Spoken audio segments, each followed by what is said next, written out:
last time. Yeah, it's Sitting in nice, that isn't it? chair, man, that was great. Did you stop? No, it's still going. Okay, cool. Yeah. All right, do you want to start at 10 seconds after? Yeah.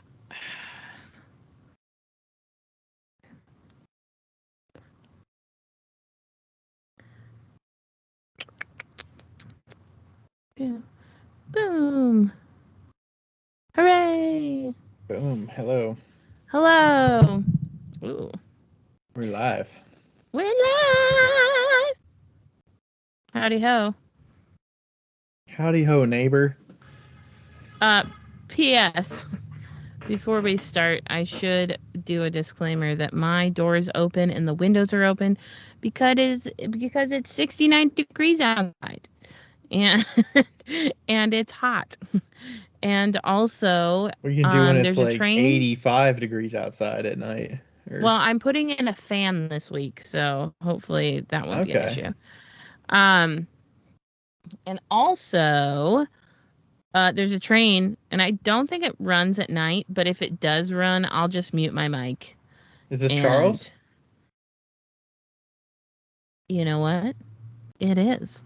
Oh, might have a little pop in from our third host back from the Except grave. it's much closer. Like, Much closer. much closer. Becca is somewhere in the vicinity of railroad tracks. You might say a stone's throw a, away.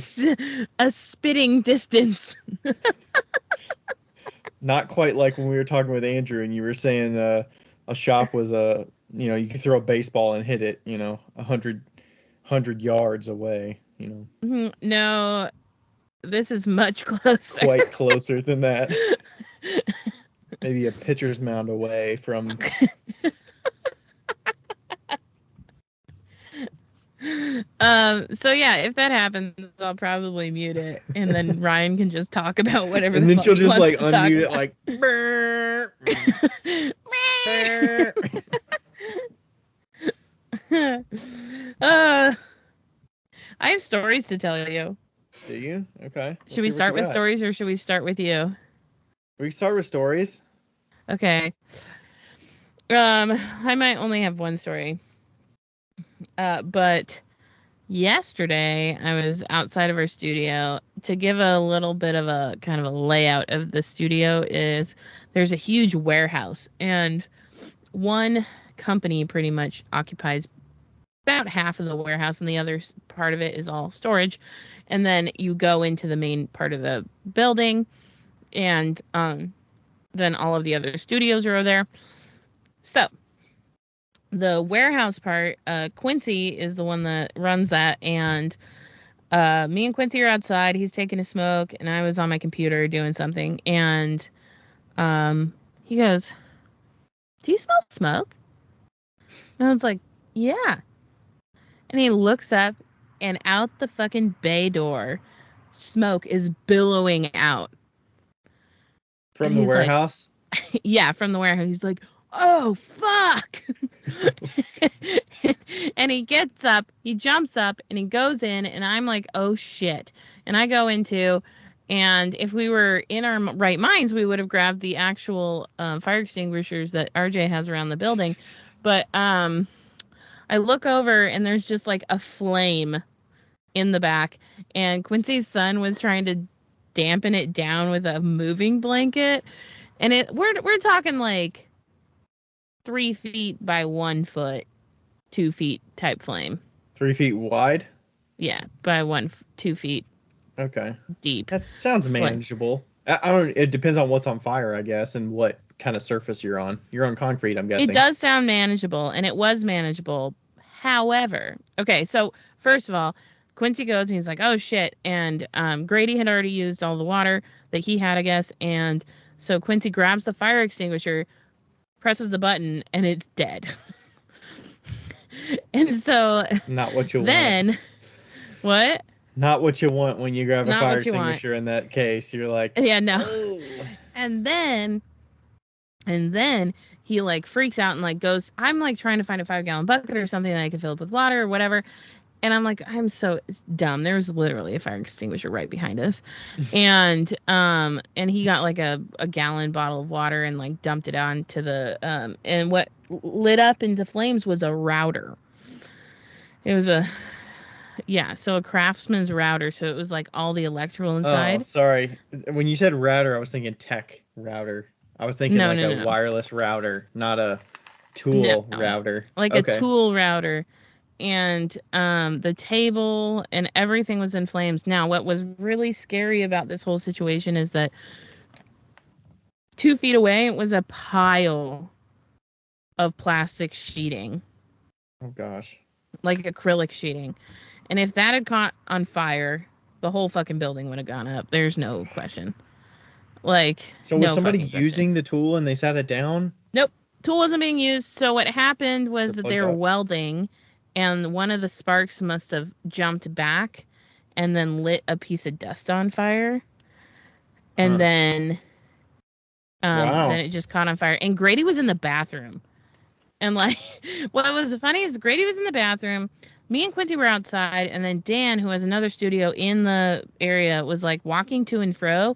But I don't know if he was in the studio at the time or if he even like saw it or anything. He must have been in his truck at that time. I don't know. But we're like doing all this shit and like getting all like this fire put out and everything like that.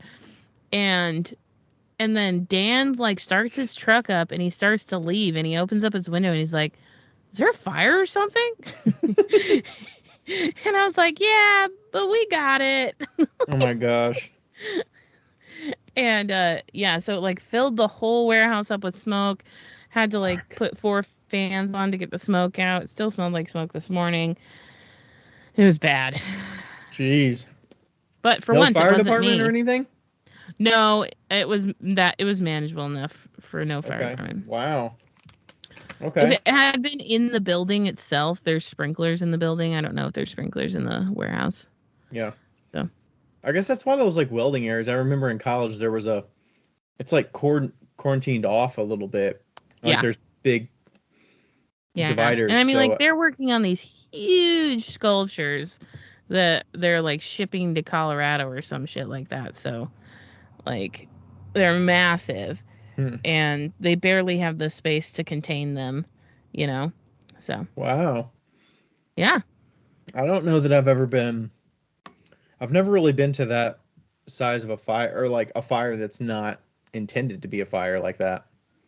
Oh yeah, it really rattled Quincy, like for sure. You Yeah. know. I Um. mean, for sure. I mean, I feel like it would be kind of like a car accident. Like there's certain things that could be Yeah. like imminent danger where you're like, oh my gosh, what do we do? And you're just thinking Yeah. on your feet, like, what do you know? Yeah. For sure. For sure. For sure. Yeah, he Wow. handled it really well. I mean, obviously the fire extinguisher was bust, but there were 2 other fire extinguishers in the building. We would have gotten to them eventually. Um, I Yeah. just forgot they were there. But well, 2 fire extinguishers in the vicinity. There's like 20 in the building, but yeah. Nice. Uh, so that was the fun of yesterday. Yeah, that sounds Uh, great. yeah, super great. I've I will. I don't know if I've said it on here, but I got a Sula bag. You got a Sula bag too, I and did. I'm telling you right now, if you hop between studios, you should be using this motherfucker. It's fucking great. Yeah, I And got one and I was also, like, I don't know why I got one because I don't really have a need for it that much, but if I was going to and from a studio, if I was teaching or something, I did take a bunch of tools when I was teaching, so like that would have been useful for that. But yeah. Also, I think that even if you didn't hop to and fro, you could just keep it in your studio and it could organize your tools if you don't have like a set organizational, hmm. system. It is nice for that. Um, but I'm using it right now as my package bag because I've been shipping off fuckloads of little fidget stones and earrings and all the things. Yeah, how's that going? How are you? Do you have goals for it and stuff like that? Or are you I kind of am shitting your so pants a little goddamn bit? proud of myself, Ryan. Yeah, you've been shipping a bunch of shit. Are you eating nerd clusters? I'm eating nerd clusters. If you can hear that in the mic, sorry, not sorry. I can't hear it, but I'm jealous because I can see it. Nerd clusties. So, nerd clusties. Okay, so am doing I'm doing mediocre on sales, but what I'm proud about myself is this. First of all, I got all my colors for fidget stones, and I'm like on top of it, and I'm still like recycling clay and doing all the things. Second, The ones that you got from my studio are I looking awesome. yeah, they're not like as smooth, but they are still but they're still good. Second, I like updated my website and put them on my website and then put my studs on my website and like even added little SEO words. I don't really know what that means, but I was Search like, engine well, I'll optimization. try. Yeah. Ooh, And I should have then asked you what you thought it meant. I don't know what it means. Missed opportunity. And then I sent out an email on my email list. Yep. And for the fidget stones, and then I put an email, like join my email list in my website. And I've been like fucking killing it on Etsy. I mean, like killing it in Becca terms on Etsy. And like it's not getting worse. It's just like I'm pretty steady. And yeah. What do you I feel attribute that good to? about it. Huh? Do you attribute that to anything different that you've been doing, or is there a spark? Like what? I have done a reel every single day in the past like 3 weeks on Instagram. And I'm like pushing hard and like selling hard. I don't know if Etsy's for ads or reels, but also I sent out 5 packages to wholesalers, Yeah. to shops that I wanted to be in. I'm doing fucking great, man. I'm like, Yeah. Good job. You've been thanks. really like exceeding my expectations. I'm sure exceeding your own expectations of what your output. I told I told Quincy today, I was like, I'm actually trying. Like, I don't know what the fuck is into me, but I'm actually like trying. Well, I think what happened is that I got rejected to all of the shows, Mm-hmm. right? And you were like, All of I the art have to shows. do something. Yeah, and I was like, okay, Becca, if you're gonna get rejected, this is a fucking sign. Get on your fucking ass and get these internet things done, you know? Yeah. I didn't even get into Berea, which is such a bummer. I don't know what that could have been. I don't know. I mean, there are already a lot of potters that have been doing it for years, so I wonder if there's a. The thing is, if you've done it already, they kind of like Yeah. there's almost no effort to get back into it. They just are like, hey, Yeah. are you coming back? And then you basically just you don't have to submit an application again and stuff. It's just like, Right. I mean, you do with your info, but it's not a paid application, and they're just like, hey, pay your fee. Right. Yeah, I don't know. So maybe they only have 2 or 3 new spots or something like that. Yeah. So yeah, I don't know. I didn't get into that, but I did get into the Bloomington summer show, so that should be good. That was the one I did really, really well in the winter. Awesome. So that will be good. And I'm sure I got into that because I was in the winter one. And also I'm their first person on their website. Mm-hmm. Yeah, I mean that's how some of those things go. Is you just got to get your foot in the door once. Yeah, and then they know who you but are. I kind of like, even though I got like rejected to all of these shows, it almost in the back of my little brain, I was kind of like, was kind of hoping for it.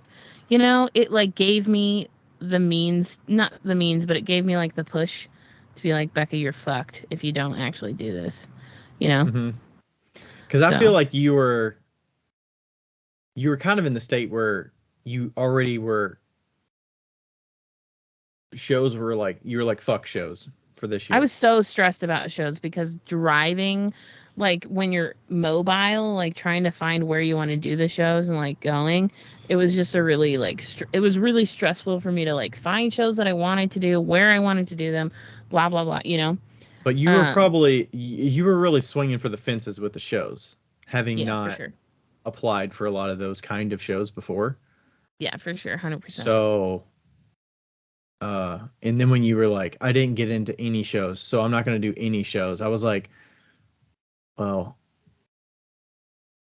I mean, you have to do something. So I was like, Yeah.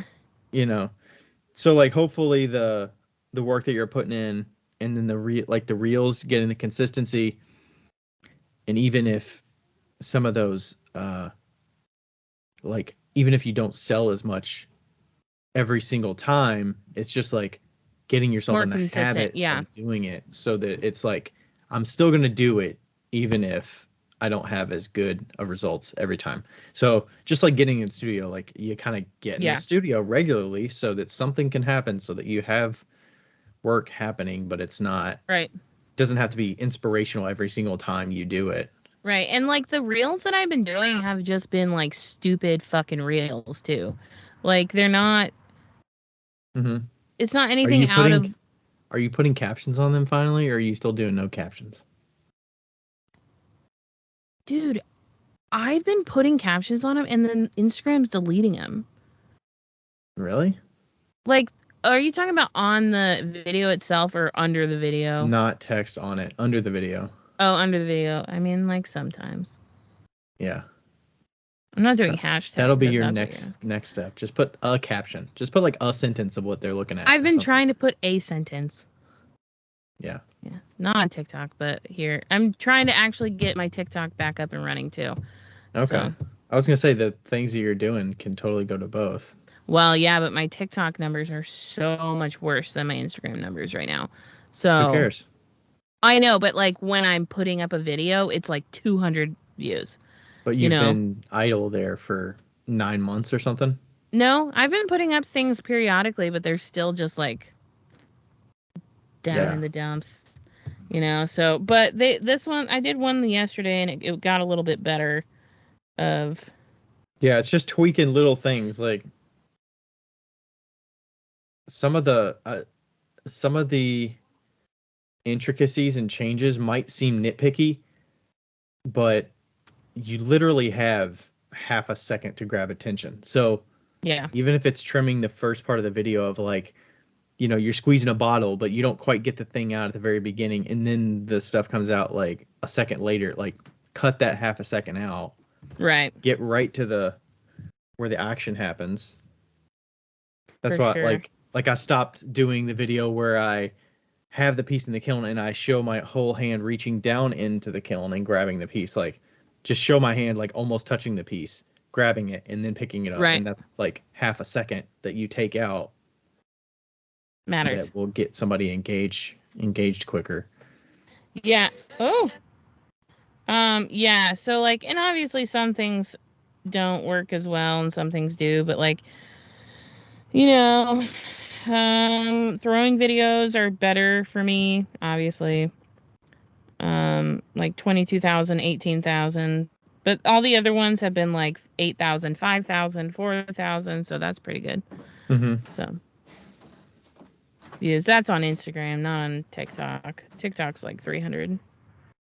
Yeah. So, but I had the best. I will say I had the best compliment on TikTok from one of my like Potter buddies in Washington. That I've never met him, but we've like communicated. And he said, he was like, I am really sick of watching pottery throwing videos, but I have to say that watching you is a treat because you're such a good, like, you're so masterful at it. And I was like, thanks. See, that's nice when it's not just like some videos you watch and you're like watching and you kind of like see the struggle, Judging. Yeah. and it's like I know I'm partially watching you because you're attractive, but also like I want to see your progress, but also like I want to see what the end result is, but I don't know. Yeah. That's Yeah. a reality. To ignore that that's not a reality is like, Exactly. no, I'm not watching it because they're attractive. Like, Like, of all course I right, am. Come sure, on. sure, whatever. You're above us. You're above How us was all. your day? We've been talking about me for a while. How was your day? How are you doing? My day, my day. I just finished another bookkeeping workshop today. I had Ooh, 5 folks in it. I'm getting to pretty much once a month. So I got nice. another one ready for May 16th. So you can, if you go to the link in my Instagram bio, you can find a way to get on the wait list. If you miss that date, I don't know exactly when this is going out, but I got one May 16th, and then I've got some other ones that'll be coming up. Trying to do it once a month, and I've been doing good on the contacting people and stuff. My wait list has about 120 people on it or something. So I got a pool of people to email all the time that haven't For already the bookshop? participated. The For the bookkeeping bookkeep? workshop, yeah. Really? The wait list as in like mailing list, basically. They've showed Oh, okay. interest and added their email to me because when I first started doing it, I didn't just publicly put the link Yeah. out there for people to sign up because I didn't want like 30 people to join a workshop Yeah. and it be unmanageable. So most workshops have about 10 to 12 people in them. And you do it through Zoom? Yep. Yeah, it's on Zoom. And then I do like screen share and stuff like that. So I give them a getting started guide, which is a PDF just just to get them set up. So they just download the files that they need, which is a spreadsheet and then like 3 forms. Mm-hmm. They download those 4 different files into Google Drive.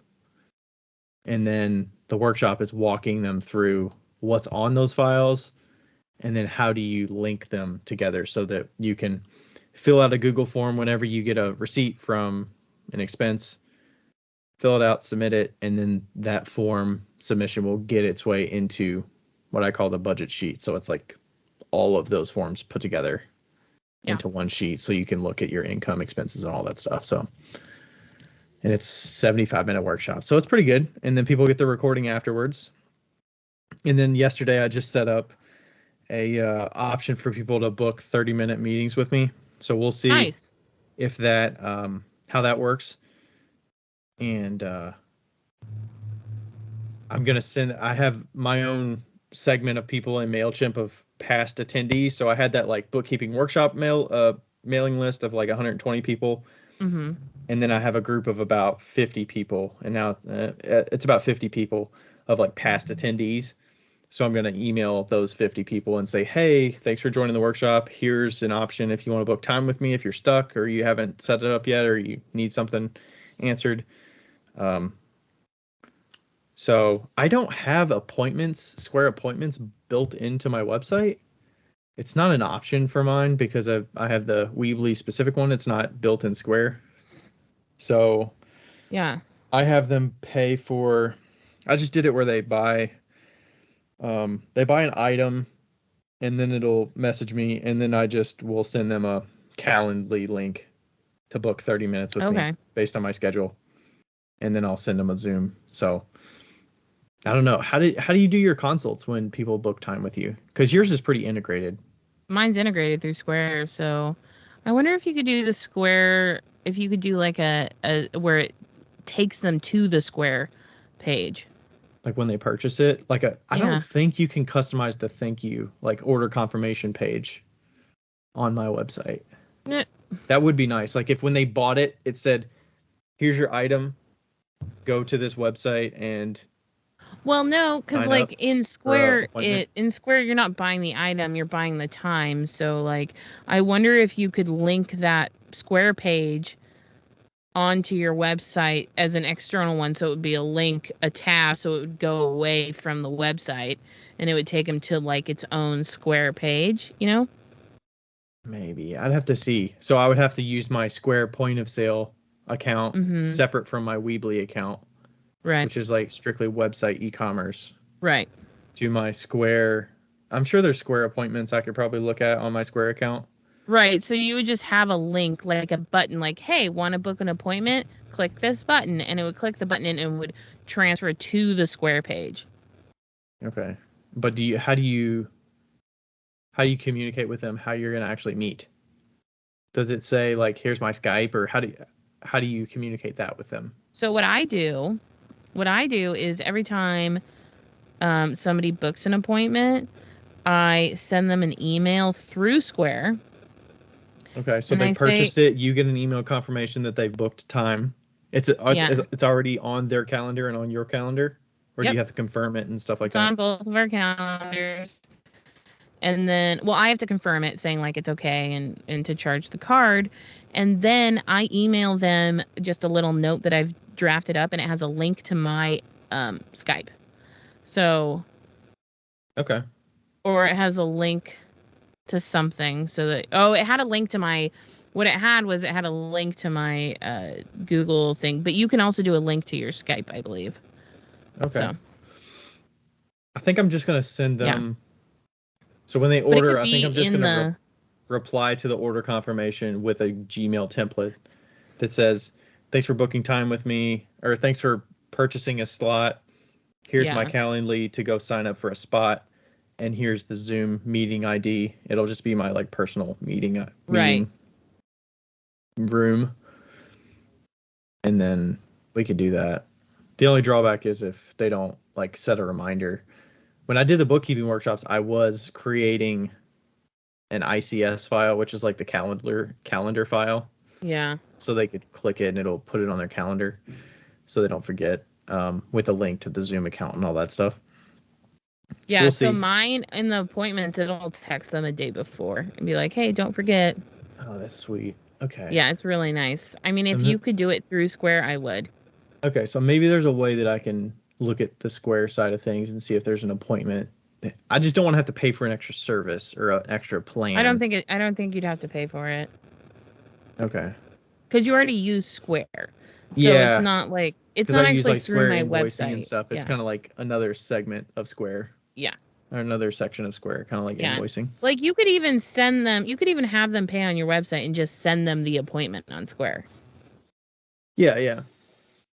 Yeah. As long, So they yeah, just I like just how we gotta. do for all of our just like how we Mhm. do for all of our guests. But the way we do that is that our website is hosted on Square. It's not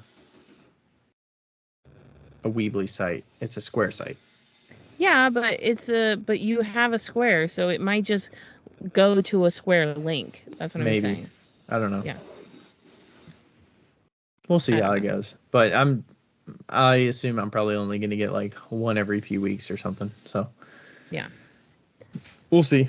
Um, yeah. Other than that, I'm having some weird glaze issues, so I wanted to show you these.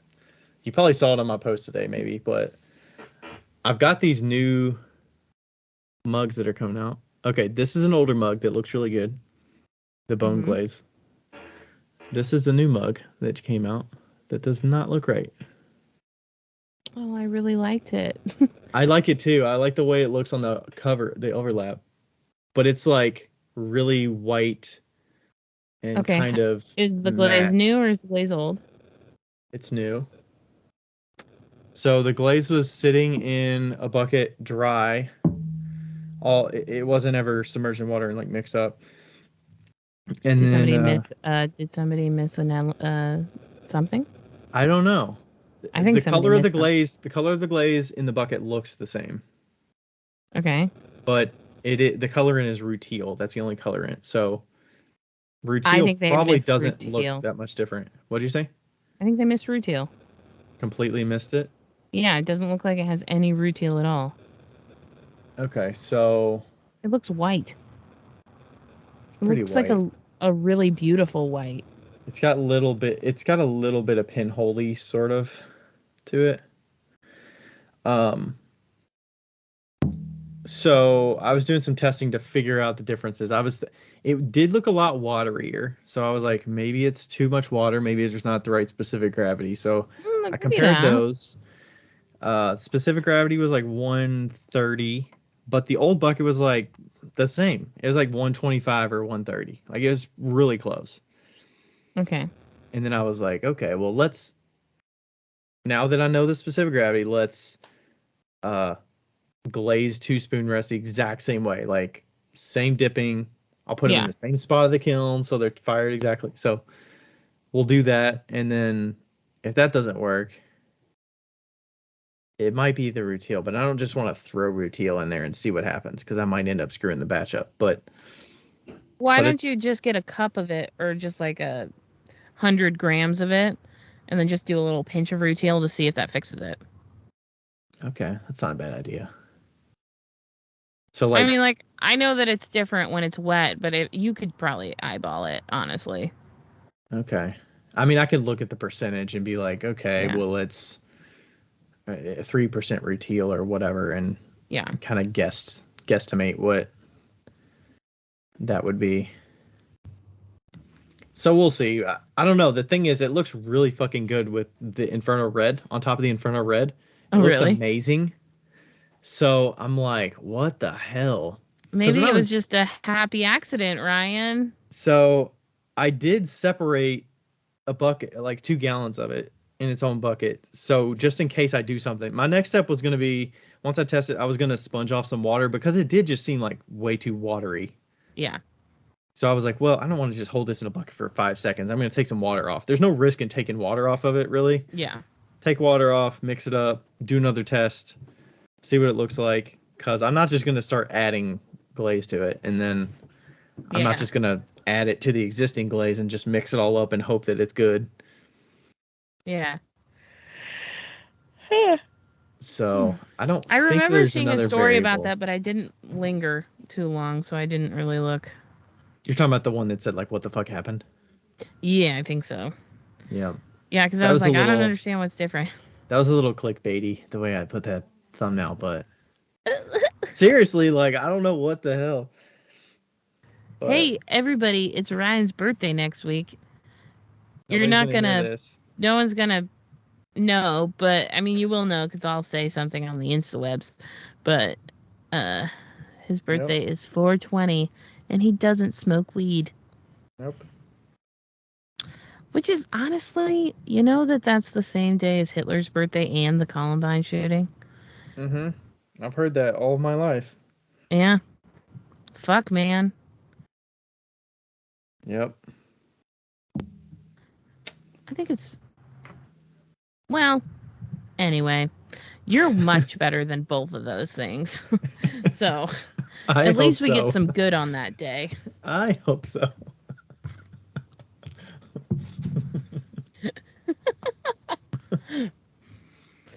So that's all that's been going on with me. Are you going to turn 32 or 31? 32. 32. 1991. And then 10 days later, Becca's turning 33. Yep. Nice. It is weird how I feel like all of my friends have birthdays around my birthday. Is that like a Anyway, is that like a zodiac thing? Like a I don't know.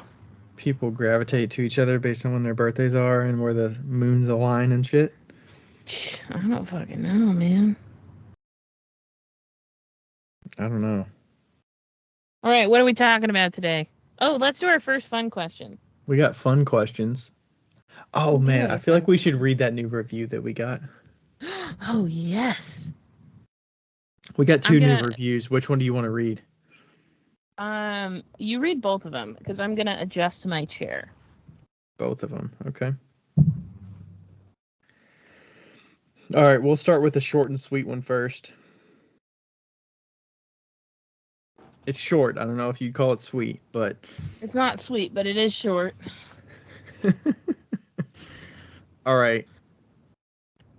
This one's titled Snooze Fest. Snooze fest. 2 Hear that, stars. Ryan? We're a snooze fest. This podcast could easily be shaved down to about 25 minutes. They're not wrong. I mean, maybe. I don't think so. I mean, like, maybe if you put it on twice the speed. Like, They're saying the content of what we have to say could be 25 minutes. yeah, I suppose so. But then, like, what fun would that be? Yeah, fuck that. We wouldn't be a snooze fest then. No. And we want to be a snooze fest. Imagine how much editing you would have to do if we trimmed it down. I mean, we wouldn't record for that long, but We wouldn't have a podcast. we'd answer like wouldn't one happen. question. I wouldn't edit it. Like, that's way too much work. Yeah, it wouldn't be edited down to The 25 only minutes. It would reason we literally had this just for such a be, long time. hey, we're going to focus on this one question and keep it within the bounds and don't elaborate on anything or provide personal experience or anything. I don't know. 25 minutes. Fire. Also, I feel like that's like how one time somebody was like, a kindergartner could have made this, and I'm like, no, they couldn't. Like, But they didn't. But you didn't. but you didn't. But they didn't. Okay. All right, you want to Anyway, hear the other that's one? our. How many stars was that? Was that 1 star, 3 star, 2 That's a star? 2-star. That's a 2-star. They're keeping Generous. our standard deviation a little bit better with the 2 instead of the 1. Nice. Something had to bump them up. Maybe it's good info. It's just not fast enough for them. All right, do you want to hear the other one, or do you want to save that? Let's hear the other one. All right, this one, 5-star, Tulip Tree Tales. Titled, Helping Me Build My Business, 5 stars. I really love this podcast. I started my pottery business about a year ago and have been listening since day one. The balance of information and banter holds my attention while giving me hope that one day I can run my business with a little less anxiety. Listening to Ryan and Becca talk had a calming effect during those late nights spent glazing before my first craft fair. I listened intently as I chose my first kiln and was encouraged to start teaching classes to children even when I didn't know if a single person would sign up. Now I teach clay classes all over the place. Thank you for all you do and don't stop doing it. That is an uplifting review, seriously. But also, like, I was thinking about when you were reading that, I was thinking about how, like, how we are in the position to influence people, and that's kind of scary if you, like, think about it too long, you know? Like, like, thankfully we're not like a finance podcast, you know? Where like people completely rely on our advice for actual, like, not life or death, but like things that have big impact in their lives. Yeah. Well, I mean, I guess your business does have a big impact, but I mean, hopefully you take everything we say with a grain of salt. Yeah.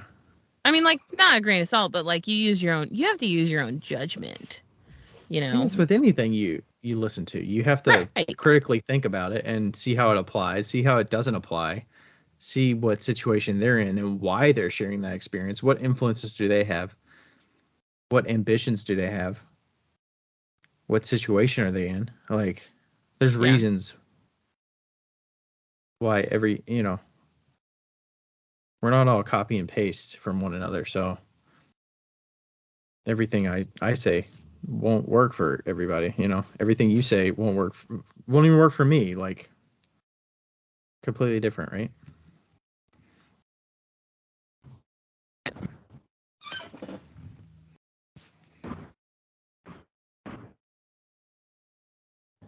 Okay, you're cutting out a little bit. Can you still hear me okay? I can hear you. Yes. Okay.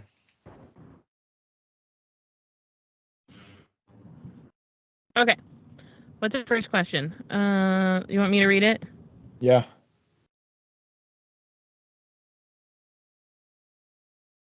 Alrighty. Are you guys sock, shoe, shoe, or sock, shoe, sock, shoe? Carrie Painter Art. Carrie Painter Art. Sorry, I forgot.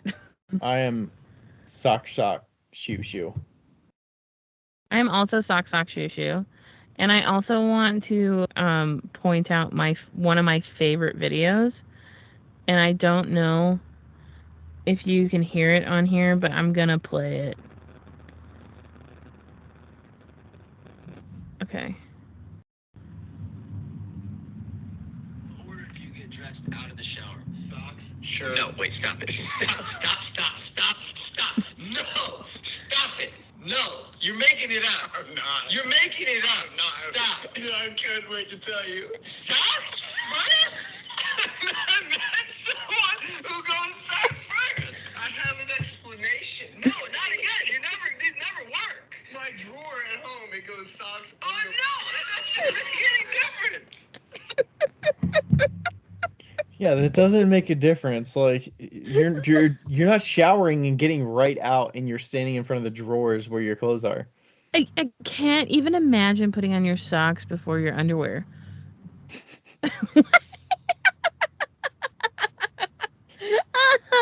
Oh my god. Anyway, that's my favorite. I love how he's like, oh no! That's ridiculous. Yeah, so I'm a sock shoe, but I will preface this with me wearing socks is very few and far between. Yeah. I'm a sandal. I'm a flippy. Nothing else. Definitely sock, shoe. Yes. Okay, our next question. Ooh. I want to read this one. Okay.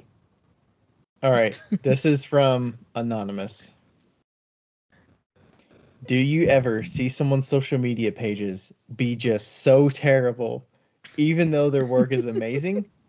Do you ever reach out to offer advice, even though they're already trying so hard?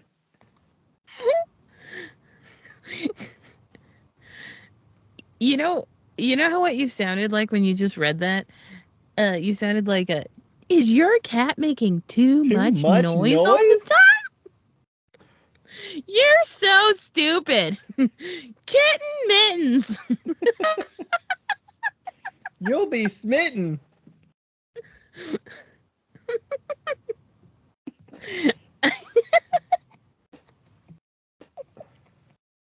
All right, okay. Beautiful Anonymous. It was a wonderful anonymous question. I don't even actually look at people's social media pages, I feel like. But I don't give a fuck. No, I mean, what is the goal there? Is there any goal in doing that? Well, I mean, like, I could see if somebody was like, hey, you have amazing work and I want you to be super successful. And the reason you're not being super successful is because your social media sucks balls. Like, you know. What's their reaction to that? Are they going to go to your social media and start judging you and be like, who the hell is this person? I don't know. I mean, like, I would never say that to somebody. I think that like crosses the line of unsolicited advice for me. Yeah. Yeah. Unless somebody asked me. Like, if somebody specifically, I would say the only situation in which this would potentially come up, like, naturally, would be if there's somebody local to me that knows that I'm, like, good at social media. Yeah. And they're not as good at it. And they, like, see me out and they're like, yeah, you've got all these followers. Like, what advice would you have? Like, if you're looking at mine, like, what can I do to get a little better or whatever? Like, that's where you would give that advice. But that's like... Yeah, it's somebody reaching out as opposed to... Yeah. I don't know that there's any... You're just going to look like an asshole, right? I mean, there's no situation in this, if you do that you would not look like an asshole. You're correct. But I mean, I'm sure there are plenty of social media pages that we see that are so terrible, but their work is amazing. Mm-hmm. I'm sure there's a lot of cases of that. I might be able to think of a couple, but not immediately off the top of my head. But yeah. I mean, what makes me more mad is when somebody has an amazing social media page and they're not like doing well. What do you mean doing well? Do you mean their pots are not well crafted, or they're... No, like they have an amazing social media page, they have really good pots, and they're like still not like getting the results that they want, you know? How do you know that they're not getting the results they want? Do you actually know the people, and that's how you, like, or you've talked to them and you know that it seems kind of not a facade, but they're just not getting as good of conversion? I guess that's me assuming. Because, like, if I see somebody trying really hard, then I'm assuming that they want more, like, exposure, you know? But they could be getting exposure. Are you expecting sales to mean the success metric there, or I don't know. like sellout? Maybe not. Like, I know people that have like 3,000 followers on Instagram and sell out on Etsy every single time they do a drop, you know? Mm-hmm. So, I think there's also facets of who you are and like why you're successful on social. yeah. Like there's some people that are really successful because of the information they share. Yeah. And their work is not necessarily the first and foremost thing that they're known for. But Yeah. there's some people that their designs and their aesthetic is first and foremost, and you know nothing about them. And I'm sure there's Right. people that you only love them because, not only, but you first and foremost love them for their personality Yeah. and their wit or their entertainment value or whatever. And they also like make good stuff or, you know. So I think you need to like compartmentalize what, like be realistic with yourself of like what your expectations should be. Just because you have a lot of people that follow you for your entertainment value doesn't mean that they necessarily Right. want your pottery that you're selling. For sure. 100%. All Yeah. right. Do you want to read the last one? And this will be what we talk about. Yeah. I will read the last one. I need to look up this person's account too. I wanted to know what both of yours opinion is on sticking to a specific style while making your work. I have been working on refining my own style, but still find myself branching out and playing with new designs. Some other makers I have chatted with told me that you may lose a customer base if you don't stick to your specific designs, especially as you generate a larger following. I know that y'all previously discussed developing a style, but once you hone in a style, do either of you feel stuck, in quotes, or that you may not get as many sales if you try something new? How do you balance making new work but also satisfying your current audience and their expectations of you? Noah W. Smith, NWS Ceramics. I like that. I'm assuming that Noah's a guy, but I'm gonna say they.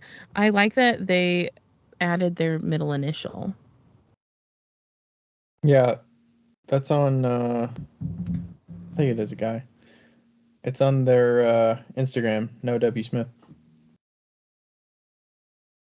Classes at Elemental Studio PDX, Portland. Yeah. So maybe Noah teaches as well. Okay. Oh, fun. Okay.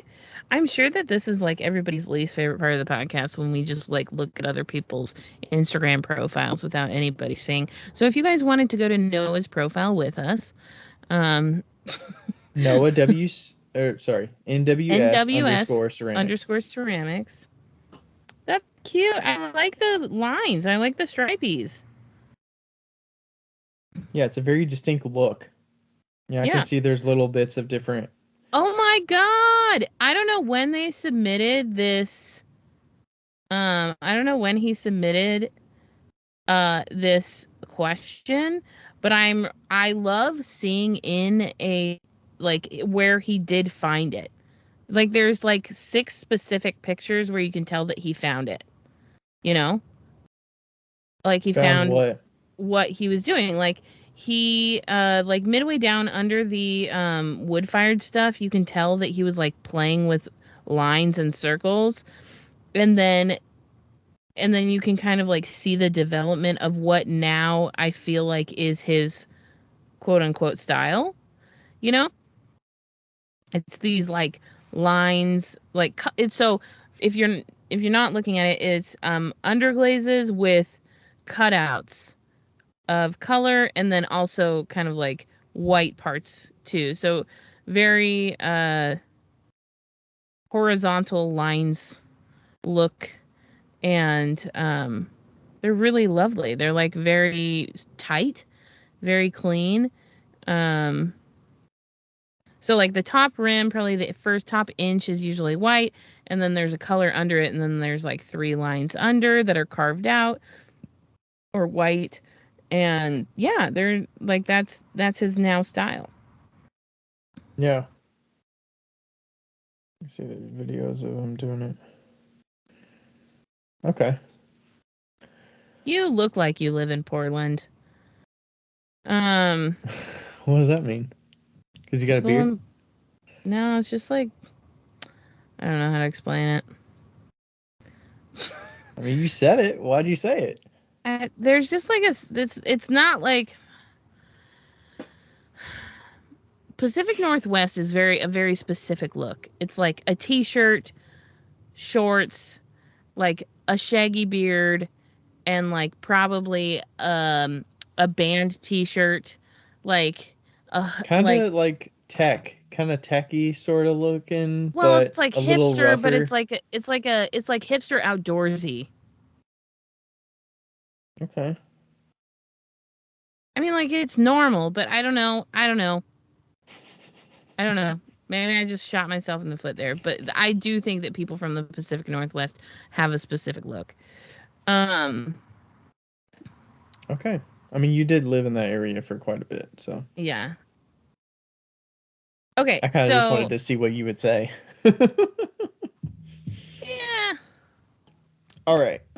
So finding your own style, refining it, playing with new designs. Uh, I think you got to be intentional with setting aside time to experiment. Like Becca and I talked about a Yeah. few episodes ago. I really will just settle in and just make more of the same stuff that I know works. And it's not that I don't enjoy making that, because I do just like kind of mindlessly making forms because I like the meditative process of just doing the same thing. But you do have to push yourself to like try something different because you know it's for your own good. Yeah, the person that I would say that has done this the best is Sean and Valeri from Forest Ceramic Company. They have their regular line and what they do normally. And then every Friday, I don't know if they do it every Friday now, but in the day they used to do every Friday they'd have something called the lab. And every Friday they would release new cups that were completely different than what they normally did. And they were all tests and all like weird experiments. And those would go up on the lab every Friday and they'd put them up for sale. And um And they're it was usually always in a mug or a cup form, so it's always a yeah, sellable shape that they know people use. I mean, you could limit yourself a little bit. They were mostly experimenting with carving techniques and right. different like slip application in the Yeah. same form. But I think that that's a really good way of setting expectations for your customers and then also like giving them a little treat. I think instead of like viewing it as um like going away from your style, you should maybe view it as exploration of your style and like have it be something exciting. Like maybe once a month you're like, "Hey guys, I decided to try something new and we're going to do this monthly and on the 15th of every month and I'm going to release what I've been doing." This doesn't mean that I'm changing my whole style. It just means that I'm like kind of like exploring where it's going. Yeah. Yeah, I started doing some of my experiments the like slow pace that I go at with experimenting is just trying different textures on the same forms that I already do, like the spoon rest, for instance. Yeah. So I might And just I think experiment oh, with a few textures that are a little different, but it's not crazy outside the norm. and I think that you can get away with all the time. So it's like that stuff is not something that is um Yeah, that's gonna not gonna scare away a customer base. right. This when I was doing So I did fancy cups, but then I just like had a month where I was just like, fuck this shit. And I started doing like crazy different colors, and like they were not tight at all. They were like super loose. And Talking about the I way thought, you glazed them, right? The kind of yeah, haphazard. haphazardly and like with, You're like, yeah, I it was just fucking like, love these. I'm doing these. yeah. And like that's like my style of loose painting. Is that what kind of like evolved? And people are more used to like my super tight style. And I think that I approached it in a, and like, you know, some of them didn't sell and some of them did. Um and I was just like, fuck you guys, I don't care. You know, it was But still you're the same very cup. impulsive in that aspect that people Yeah. kind of come to expect that there's going to be some Yeah. impulsivity with For you. sure. And I still look back at those cups, and those are still some of the my favorite cups that I've done. Like, Do just you require the feedback in the sales to make sure you keep doing them? a little bit. I stopped doing them a little bit, but mostly because I was getting to a point where I was like kept evolving and it wasn't good. Um Because but you were kind of doing those. The underlying form, was the underlying form fancy cup, or was the underlying form the shitty cup? But you were no, fancying up underlying the shitty form cup. It was was like a middle fancy ground. cup. It was fancy cup. It Okay. was fancy cup. Yeah. I So remember it's you still the did same some form. shitty cups that were a little more haphazard glazing. Yeah. Yeah. That's not the ones you're talking about. You're talking about a No. different fancy cup. Okay. Yeah, different fancy cups. So yeah, but I really needed that time, and nobody left, you know. As far as I know, nobody left. Um that doesn't mean I can sell my fancy cups online very much at all anyway, but that's fine. Um but like I think that it's still like tied a little bit to what it was. It didn't go too far out, but it was far enough where people were like, what the fuck is happening? You know, this is different. And now like as I go forward, because I've kind of explored all those things, I think that now I'll be able to do like both styles better, Yeah. you I know? mean, in a way, your And I fancy can cups are kind of, completely different than your shitty cup. Like, well, I'm not even doing shitty cups anymore. so did you, what are you missing out on by just focusing on the fancy cup these days? Nothing. Did you lose customers because of it? Oh, I'm sure, but Was that a thought at all when you were? I feel like your decision for it was more internal than sales driven, or it was just like what you were interested in. Is that accurate? yeah, but isn't that like why what we do? Like a lot of the times, you know, like as business owners, it's like I don't like making those anymore. I think I think mostly it that's kind of was what we're that, getting at, that you shouldn't be stuck in a style because your customers expect it. You should be stuck in a style because you like doing the style. yeah, I don't think that you should. Yeah, yeah, yes. Yes, That's what I'm Ryan. getting at here. Thank you. Yeah, I mean, like, yeah, it's just dumb that like people are like, oh, your customers are gonna go. But no, if your customers are your customers, they're either gonna like it or they're not gonna like it. But like usually they just stick with you, you know? I think And if you are going to do some of those experimenting, I think you should be transparent about it. Share with them why you're experimenting, or don't. I think it. Some might feel like, oh, I'm muddying up my grid by introducing different styles that don't jive with my past styles. But imagine how drastic it's going to be when you stop making your past styles and then you start making your new styles, and there's no trickle. It's not trickled in anywhere. It's just like yeah, very stark contrast, and like, okay, I stopped doing this old style. Everything I'm doing from here on out is the new style.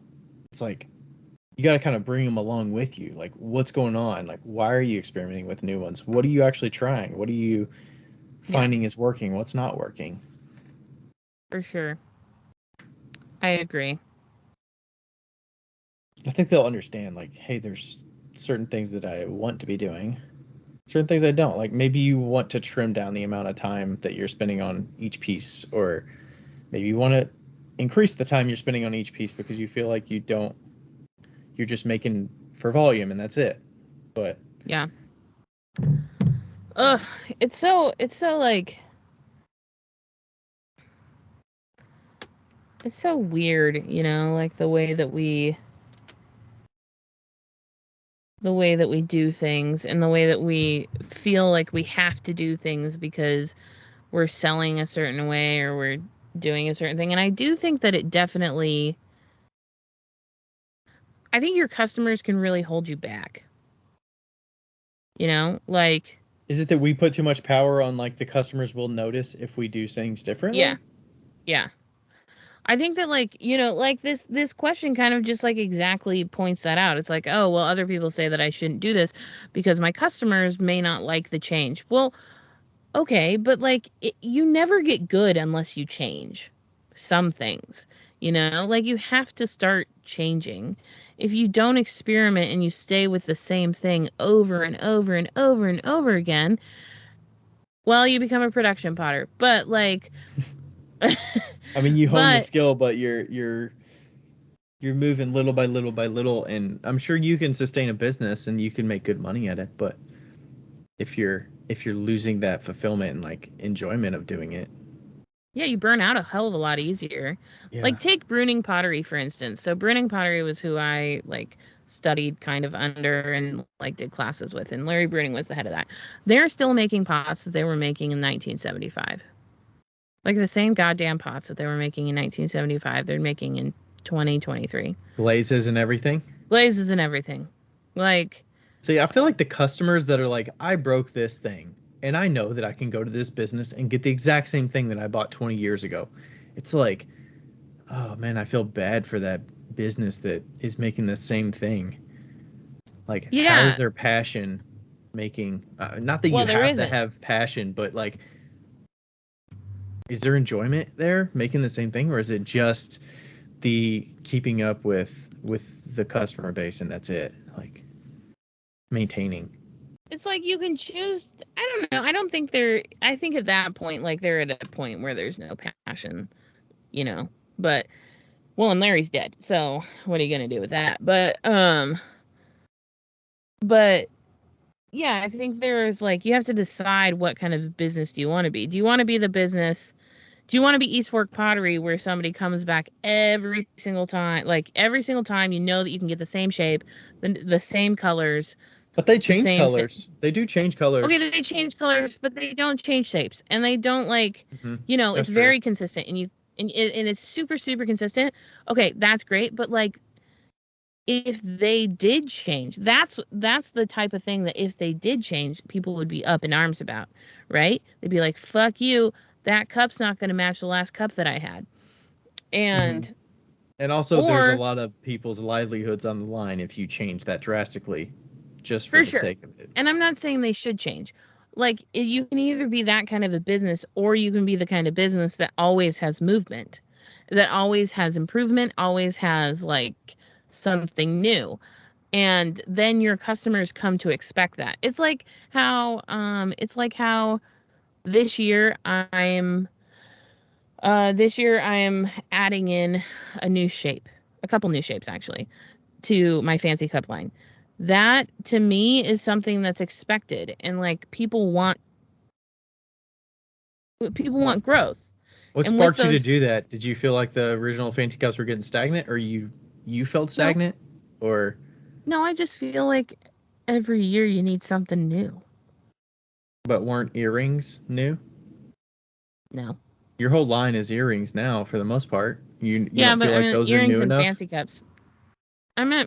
But like pottery, I think of pottery different than earrings. So like, Because it seemed um, like you were trying to phase out pottery, and now you're getting pottery back in the mix. I never said that. I said fancy You were cups trying and to go earrings. 80-20, 80% earrings, 20% pottery. I am still doing that. Okay. My plan was to make 500 pieces, which is $40,000 Hmm. of pottery, and sell it all this year. And that's what I'm doing with an extra shape. included in that 500 pieces. It's not like I'm not like adding extra to it. It's included. Anyway, I feel like the extra shape is nice because it adds variety. So that way, because like we're doing pots that people are like quote unquote collecting, right? Like they're like, oh, I have this mug. And then if you make a new different style of mug, they're like, oh, I get another mug that's kind of the same but different. It's not the exact same. That's like the studio potter vibe. And I feel like if you're not experimenting with your style and moving around in your style, then you're never going to kind of like the same. If you do have a limited amount of customers, they're not going to be excited the next time they come around and you have the exact same shit, you know?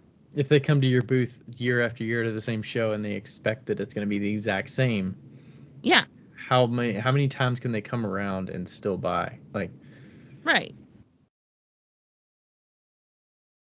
Hmm. Yeah. I mean, like, somebody's going to like your shit no matter what you do, right? And you're always going to get new people in the door as well that are Yeah. just getting a piece of yours for the first time. Definitely the best customers are the repeat customers, in my opinion, because Yeah. they're gonna drive your business forward so much more. Like if I just relied on a new customer every single, like if I had to find a new customer every single time, like it would be so much. Like what is the point of doing all these shows to get noticed in this area if I'm not trying to build repeat customers? Like, and like you said, they expect something different. And it doesn't have to be that much different. Like I have fucking bowls now that have handles on them. Like sure they have a mug of mine. Maybe they want a bowl with that mug handle. Like Right. It doesn't have to be that different. But like if it was drastically different, it wouldn't matter, you know? Like you still have your other stuff.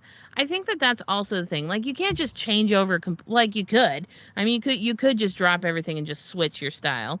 I can't just go straight to soda firing and only do soda fired work. Like that would be so drastically different. Right. I mean, you could do that, but that's not really smart, I guess. Mostly because some things don't work out, Like sometimes things just don't work out. So like it's smart to have at least a little bit of your old stuff with you. So like if you're always going to have a little bit of the old stuff, then the people that are like, fuck you, you changed, or you're like, oh, what, look here. And also, if you were in your first 5 fucking years of doing pottery, or even your first 10, like, you don't even need a fucking style. Like, just do whatever you want. Just do whatever you want. Just do it. Because you don't have. Are you saying that because you don't have enough customers that expect something? Like you're still in the finding customer mode. You're still in the finding yourself mode. Like finding yourself, yeah. Like you have, like I didn't even find out what I wanted to actually do. You should have seen the pieces. Andrew Linderman has one of my first mugs that was like me exploring into this new style, and it is horrible. It's so bad. And like, you're talking about fancy cup paintings style? No, not fancy cup. Well, it is fancy cup, but not fancy cup. It's on the rib style, but it's like underglaze. Oh, you remember those underglaze cups that had the lines? Those were so fucking good. Anyway, I might go back to that. I don't remember those. I'll send you a picture. I was thinking the Isaac Shoe line mugs that are just straight lines and they're all different colors. Yeah. Like Isaac has had so many different styles. Oh my god.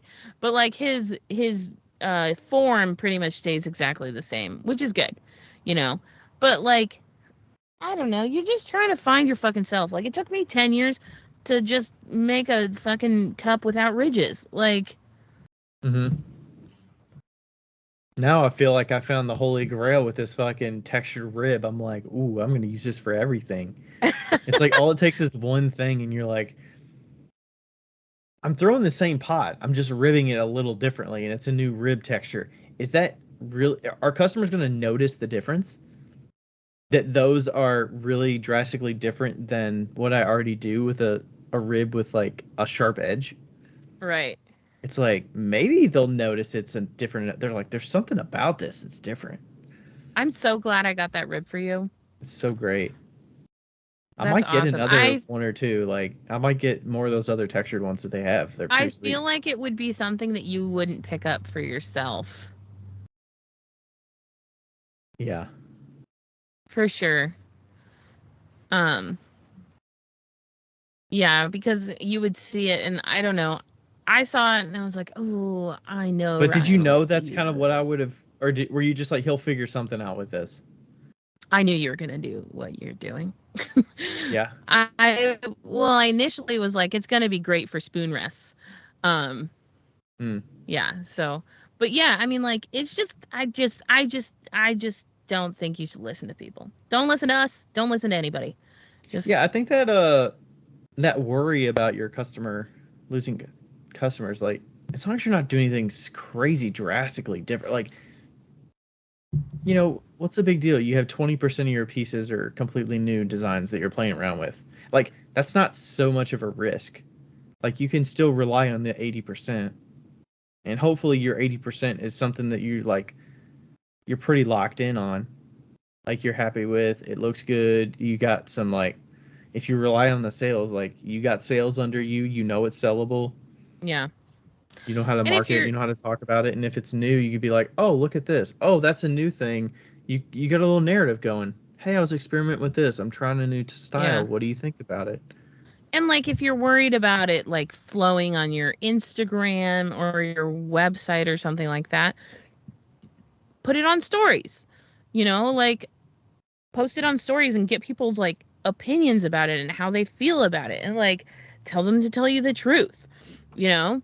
Mm. Um because then you're not like committing to it as a picture like on a profile or anything like that.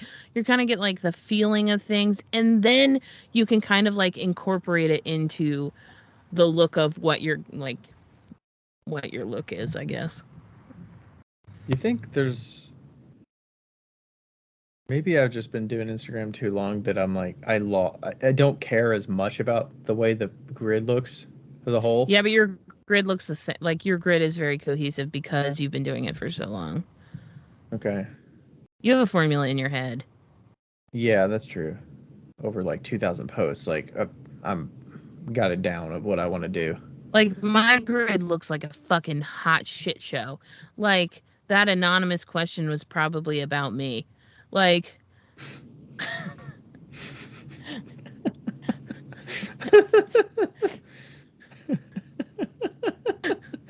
I mean, I'm constantly like, Becca, throw a fucking caption on that thing, or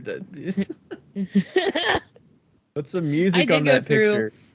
And then you're like, that thing I did fucking go through sucked. I'm done. I've sworn off posting for 2 months. Fuck it. I'm like, Becca, I you no didn't put the effort in. You can't expect results when you don't put any effort into that. I put my own type of effort in. And I'm like, well, she'll come back to it. There'll be Like what some I've been spark, and noticing, then she'll come back to it. It's not completely gone. You just got to realize that she's just got to put something down for a bit. yeah. What I've been noticing is that if I keep with pictures, I do a lot better. Like I need to take all the reels and remove them from my profile grid. Why? No, leave them. Who No, cares? they look ugly.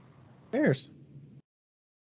I care. Maybe you need to up your cover photo game. Maybe you're not picking good cover photos from your I reel that's enticing. I realized that you could put a cover photo on the reel yesterday. So, that's new.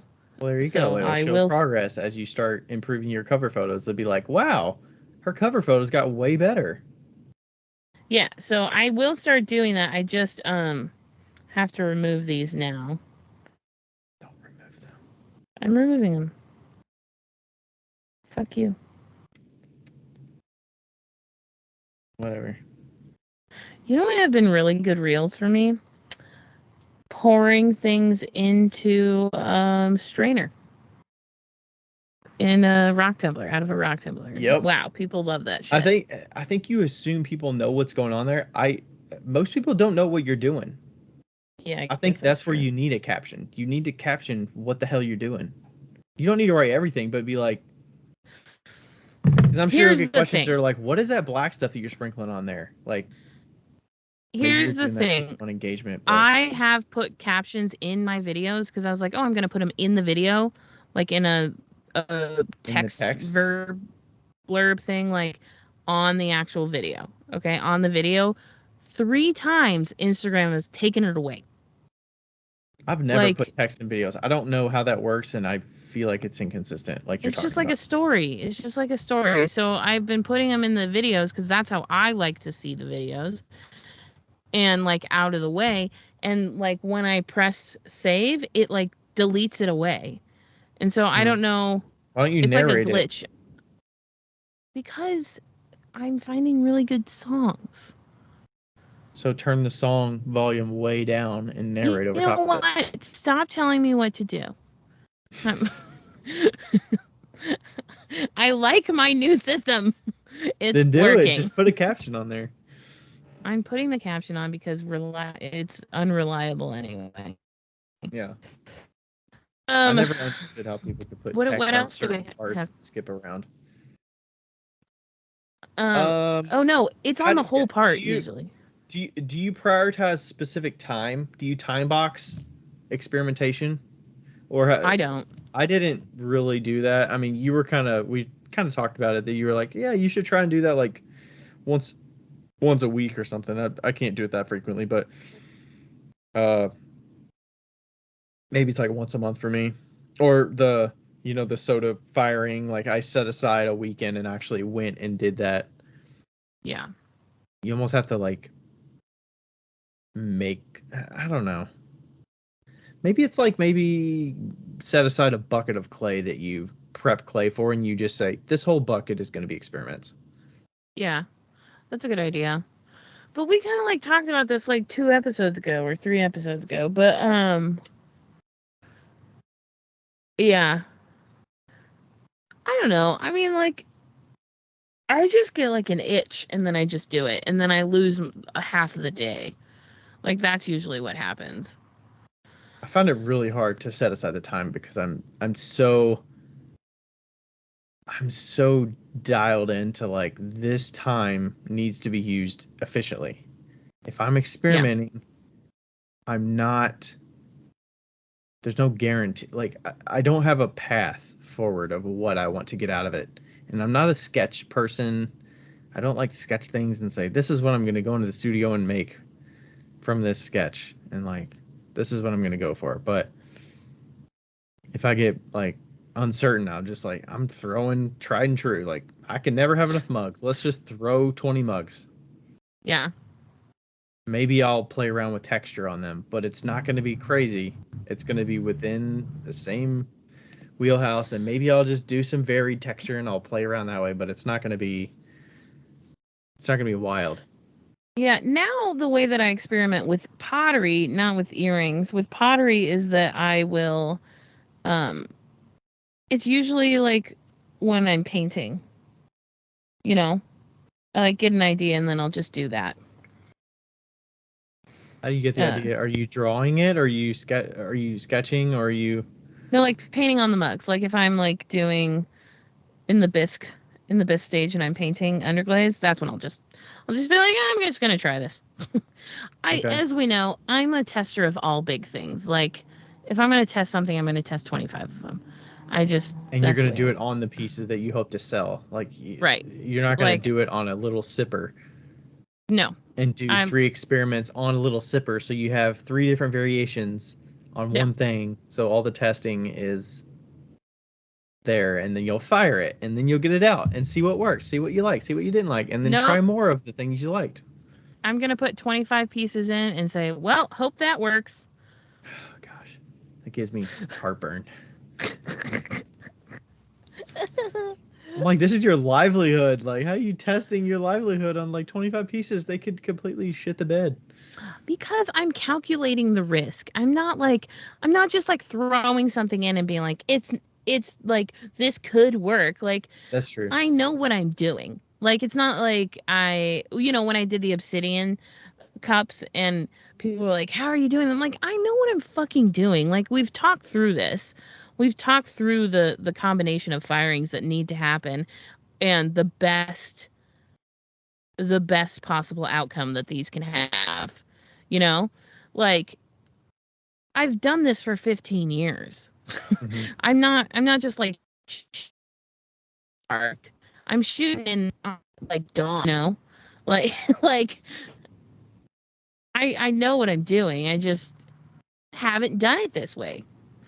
Yeah, one of the tougher things, maybe I'm just overthinking it, but one of the tougher things I'm thinking about now is like, okay, I've got the white clay and the underglaze. Like, I understand how that's going to look because I've done enough tests. I've done 30 test cups and I know what clear looks like and white looks like on each of these colors. And if they're too thick, then I Darvan them to thin them out. But I'm like, it's a completely new ballgame when we go to the speckled clay. I've never put the different colors on the speckled clay. What's that going to look like? I know what the black stain looks like, and I know what the blue stain looks like. What the hell are they going to do on the speckled clay? So now I got those 30 test cups of the speckled clay, and Erica and I are just going to go through the list of all 36 and just, all right, start underglazing them. I'm going to carve them. We're going to put them through the kiln. We're going to dip them in clear. We're going to dip them in white. We're going to see what they look like, see what looks good, see what looks terrible. And then, because when I throw a bunch of mugs, like if at max I might throw 15 mugs that are going to get an underglaze color, I'm not just going to do 15 different colors of underglaze on mugs and then carve them and see what happens.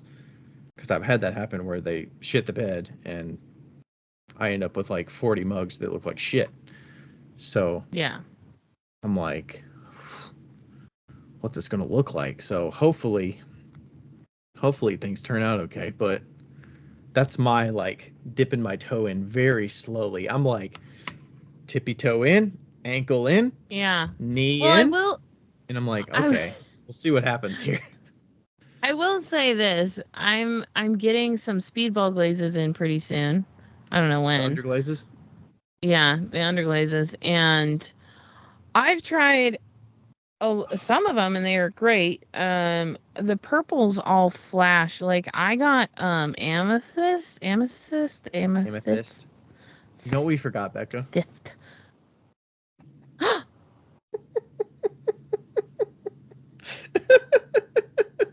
Right. Do we need to put this in at the? do we need to backdoor this into the conversation because we forgot it, or what? We haven't recorded in so long, Becca. We haven't. Let's just talk about it. What are we talking about? What do we forget? We forgot to where do you buy your kilns, Ryan? Some of our folks that support us. Yeah. Okay, we're talking about fucking kilns, bro. Hey, actually, I will tell you this. You know what happened is that I'm going to tell you a story.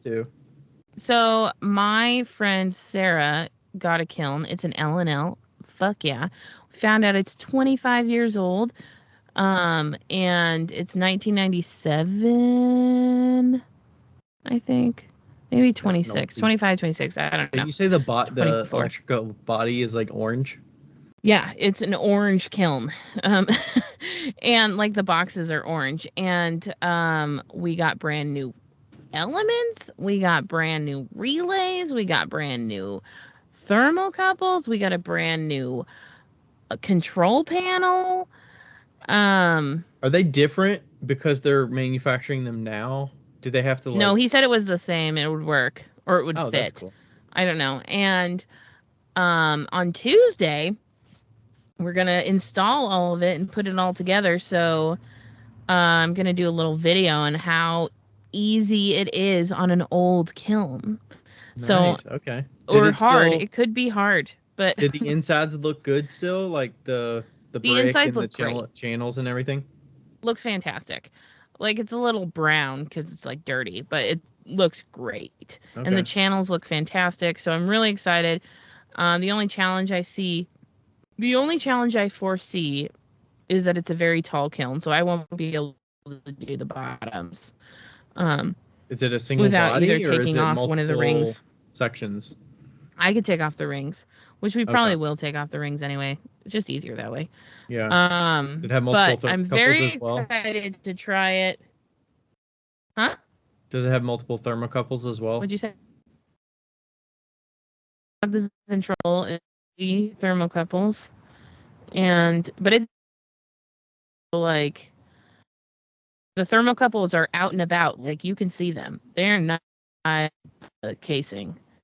Like they have wires connected to the thermocouple going into the side of the kiln. Okay. Yeah, it's like the first zone controls that they did, I think. I don't know. But I'm very excited to try. I was like, I have never changed LNL elements before, so I would love to try. And Sweet. I've never, ever volunteered to change elements before, so if Becca is volunteering to change elements, that's she is fucking got to in it mean to win something. it here. In it to win it. So yeah, I called directly to LNL. I think that you can do that and just like order them directly from LNL, or you could probably go to their website, which is hotkilns.com. hotkilns.com. So yeah. Did you just have you basically installed your new tell kiln them? yet? Did you just have to tell them your model and all that, and they were able to pull up like this is the relay you need, this is the elements you need, here's the thermocouples and all that stuff? Yeah. Yeah, I talked to somebody that I knew, but I imagine you could just call and order direct, because that's what you do with that's how you order almost all the other kiln elements too. I don't know about Scut, but you call Conart correct like directly. So yeah. So Yepperonis, and Ryan has still yet to put his brand new kiln in the basement, but it'll happen eventually. It's gonna have to happen because we have to buy a new zero-turn mower that's gonna be stored in the garage. So I have to get pottery out of the garage into my vehicle for my shows coming up, and I need to get the kiln out of the garage into the basement. Nice. So we can fit the mower in there. Anyway, hotkilns.com. Thank you, Eleanor. Hotkilns.com. Man, they were like, wow, they already dropped the sponsor that quick. Jeez. Holy shit. Well, I mean, technically we would have done it at like 1 hour, so we're not that late. That's all right. We're a little bit better than a 2-star crew. We like to keep it surprise so that you can't skip it, because you shouldn't. Exactly. It's all educational anyway. Anyway, so I got Speedball. We're just like so good at even just jumping back in. Speedball back underglazes. to Speedball. You got the amethyst. Did you try the amethyst? Well, I got the amethysts. I got the purple from them at Insika, and then I tried it on some of my earrings, and it is shiny, like glaze shiny, Really? shiny, like shiny, like not dull at all. What if you rock tumble it? Still shiny, because I did. Really? Like I put them on little balls for my dingleberries, and they stuck to all of the other pieces because they were that shiny. Wow. So I don't know if it's. Do you have the amethyst? Have you used the amethyst? I have used amethyst. I haven't used it very much, and the tests that I have don't have glaze on the bottom. Don't have underglaze on the bottom, so I don't really know what it looks like unglazed, if it's really shiny or not. Because yours don't have glaze on them, so I know some of them have a little more of a sheen than others. But no, this is glaze shine. This is like Gersel shine. So Huh. I don't know if if it's the way I'm firing. Maybe it's my clay. I don't know. Like the yellow was perfect. And the yellow that you gave me was like perfect. And the other one was good too. So Was it real chunky? Did you add Darvan to it or anything? I've I heard added some people say Darvan. you did. I added Darvan, but the amethyst was still super fucking thick. So I don't Okay. know. I mean, I heard from somebody, rumor, it might be rumor, I don't know, that if you add Darvan, it adds a sheen to it, or it adds something to it that changes the final look of the piece. Besides, Yeah, but I added Darvan to yellow too, and it didn't change it. So I don't really know. I use more of the violet than amethyst. Amethyst was a little chunkier for me when I was testing it. It yeah. will definitely need Darvan if I use it again. But the royal purple and violet came out better for me. Yeah, I've used royal purple and it was good. It still had a tiny, tiny sheen to it, There's a but it little wasn't sheen. like. The violet was more matte though. Yeah. You might like the violet. Okay. I've used the I don't violet know. probably on 10 or so pieces. Like I can't bottles remember which and ones they're mugs and stuff. sending me. And But they come out good. It comes out more matte. Like I wouldn't say the okay. violet.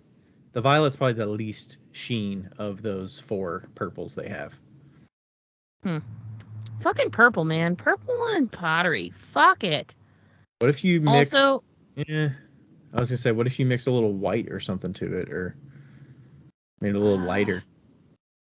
I don't think it'll matter because no, I need to do just a full test of that, like on a fidget stone or something, to see what it looks like brushed. Uh-huh. Yeah. You should. What were you doing with those underglaze Wasn't expecting tests it, that you honestly. did? Didn't you do some underglaze tests with fidget stones? What were you doing there?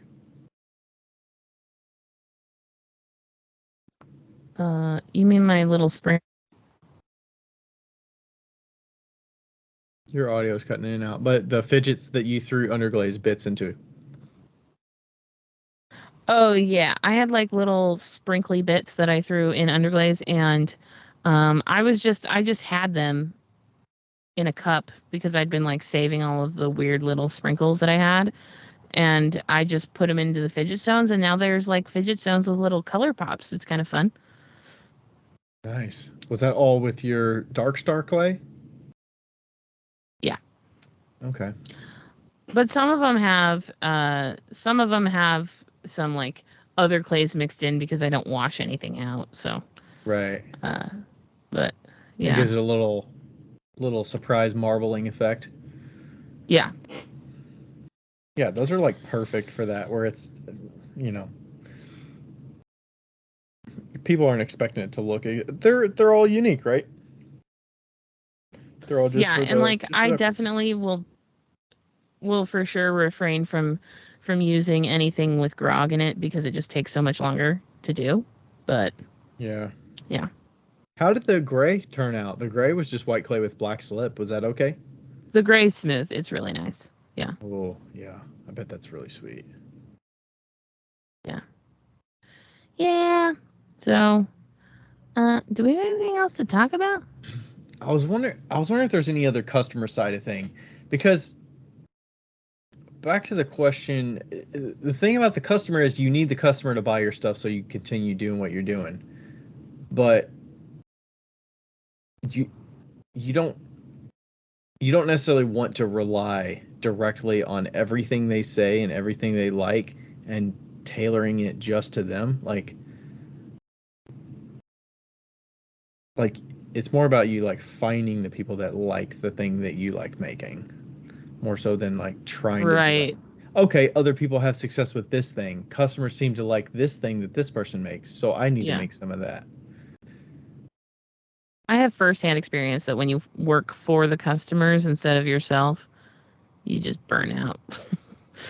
And is that like a commission kind of No, it's response, just or is like that I think that all of my shitty cup type stuff, like I never liked that stuff. I mean, I did, but it's just like if I saw it in the store, I wouldn't buy it. Like, Did you ever enjoy making mugs? Not the badge mugs, but just mugs. no. Nope. Really? No, I hate handles. Like, I feel like you found a way to like it enough where it was like enough. manageable, but Yeah, it still was wasn't. manageable. It was I like still the a way that chore. mugs look. And like I think for me it was like making a perfect handle, or my perfect handle, not a perfect handle, but my perfect handle, and like having the nice curve on it and blah blah blah. That was like the nice part. But yeah, but definitely like you definitely have to have like a happy medium for sure. Because obviously, if nobody likes what you're doing and they don't buy it, then you can't keep doing things. Um, And I mean, some of that is just having the forms that are always sellable. Like it seems kind of like you always have to have some sort of mug or some sort of drinking vessel. Like yeah, I don't know. I mean, maybe you don't necessarily. Maybe you can get away with other stuff, but it just seems like if you're trying to get traction on selling things and seeing if people, I don't know, maybe it's just because I rely on the glaze colors to influence what people like yeah. besides the form. I mean, people do like the certain forms, but there's forms that I've tried that I just don't like making as much. So I'm like, I'm not gonna do these. I'm not gonna do as many of these little bitty bowls anymore, or these pasta, like the pasta bowls. I'm still like iffy about. I feel like they're kind of sellable, but like there's not as much passion when I'm making them. I'm like, eh. Yeah. I feel like I remember the like moment that I stopped like making for myself and started making for other people. And it was actually my birthday. Or like the day after my birthday, and it was at a farmer's market in Ballard. And and before that I had like there was like a show on my birthday that I went to and I was part of, and I like brought all my stuff, and this was still Becca no tablecloth era. So like the shittiest little setup, right, that I could have had. And I think it was like my first show ever. And I made these really cool cups with white glaze, and then they had orange, red, and yellow, or like rainbow stripes on them. And no one bought them. Like, no one bought them. And I thought they were the coolest fucking things in the whole world. Like, Mhm. I thought they were so awesome because that's totally me, right? And, It's and like totally you nobody to bought make them. something that you really love that nobody buys as well. It is very much me.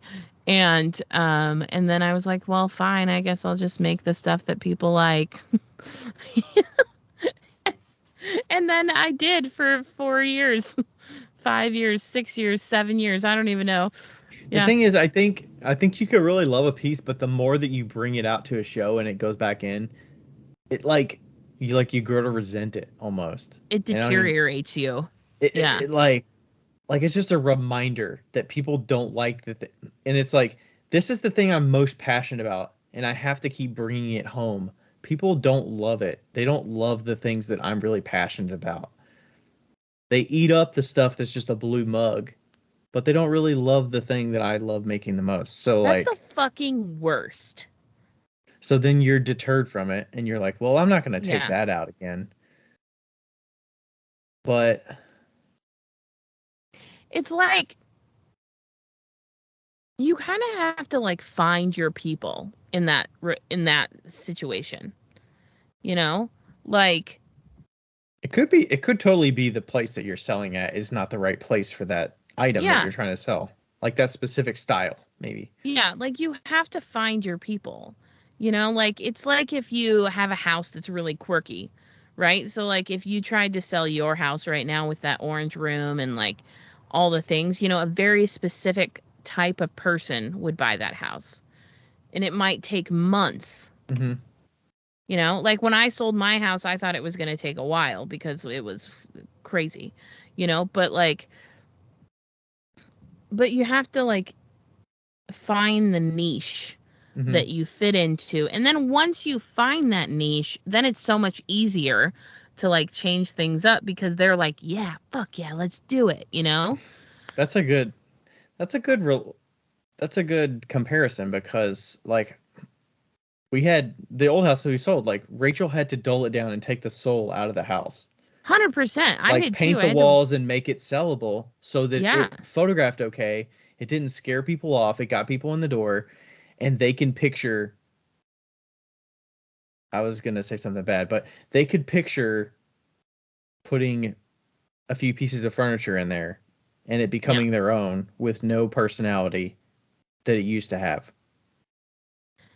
And like Yeah, that's like their I style, had to paint but my it's like kitchen white.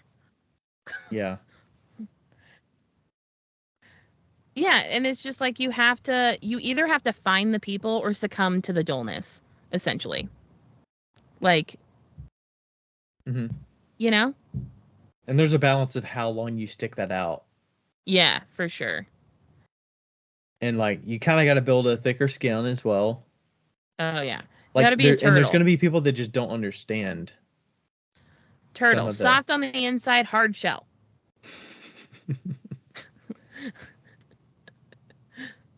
But I don't know. I mean, maybe I don't know. It depends on what you're motivated by too, partially. Like do you get a little boost when you sell the thing? Like do you Mm, like I get boosts when I sell in volume because it's like I feel accomplished and then I get to go back to the studio and make more volume. yeah. When somebody buys a fancy cup for me, it's like fucking fuel in the fire. It's like, holy shit, people will buy this stuff. Like, Hmm. whoa, whoa, whoa. You know? Yeah. When I went to that sale in Washington and I was like on the cover of their like advertisements with my really shitty picture, Hmm. I was like, holy shit. Okay. What does that Like, mean? I mean, like, I was like, okay, I guess I'm doing this. Like, this is it. Like, not that People I are wasn't coming to already. expect this. Is that what you mean? Yeah, like, people are coming and they're seeing this and they're, like, coming here for me. Like, some people came there for me, but, like, um, but it's just like, I approve. It's like when Starbucks, like, wanted to have me in their store back in 2014 when I was total shit. Um, it was like, oh no, okay, I guess we're doing this. Something caught their eye. Like I got to step up to the plate now. Yeah, like okay, I guess we're fucking doing this. Let's go. You know, like it just is like okay, like where do I press start? Like, yeah, it just like kind of fuels the fire and it makes you more excited to do it and yeah. Yeah, another feeling I was thinking you were going with your statement when you were talking about the moment I knew that I was making for the customer.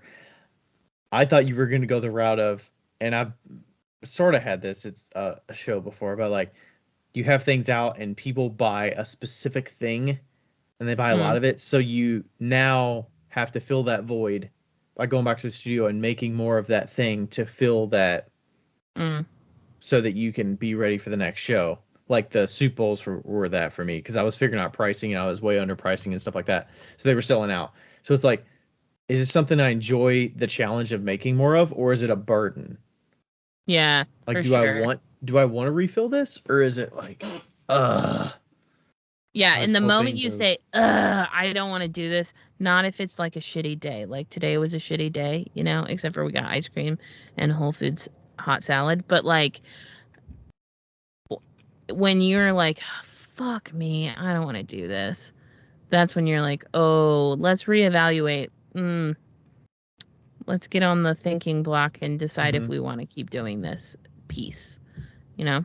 Yeah, but also you have to.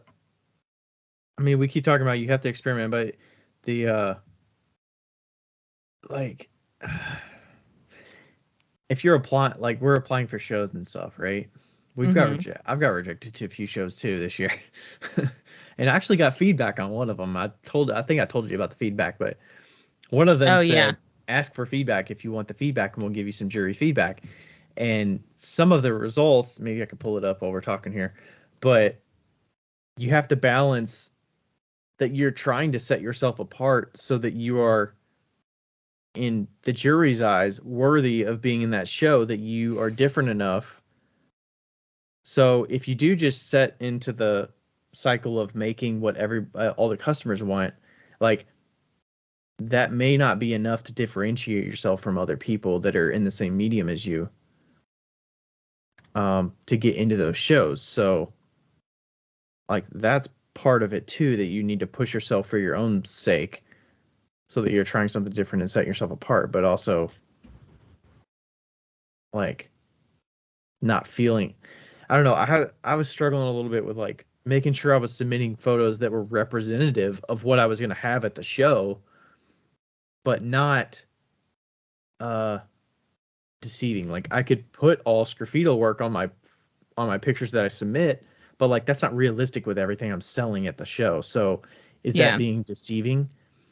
But also, I have a booth shot, so you can see all my pieces in the photo. So it's like, is he trying to put one over on us that he's submitting only the top, 5% of his work? But I don't know. So I wanted to read the comments. I pulled it up. So it was a new show I've never submitted to before. It's its application. So you submit your application with your summary of whatever, artist statement, all that stuff, and then your product photos, which are like 3 product photos, 3 pieces of work, and the booth shot, I think is what it was, 3 and 1. So the jurors said, there's 3 bullets here. Not up to the caliber of other applications. Booth could use improving. And then the third one says, find your unique style or technique and build on that. Something that sets you apart from other applicants. So, yeah, that was tough to hear, but also, Yeah, that is tough.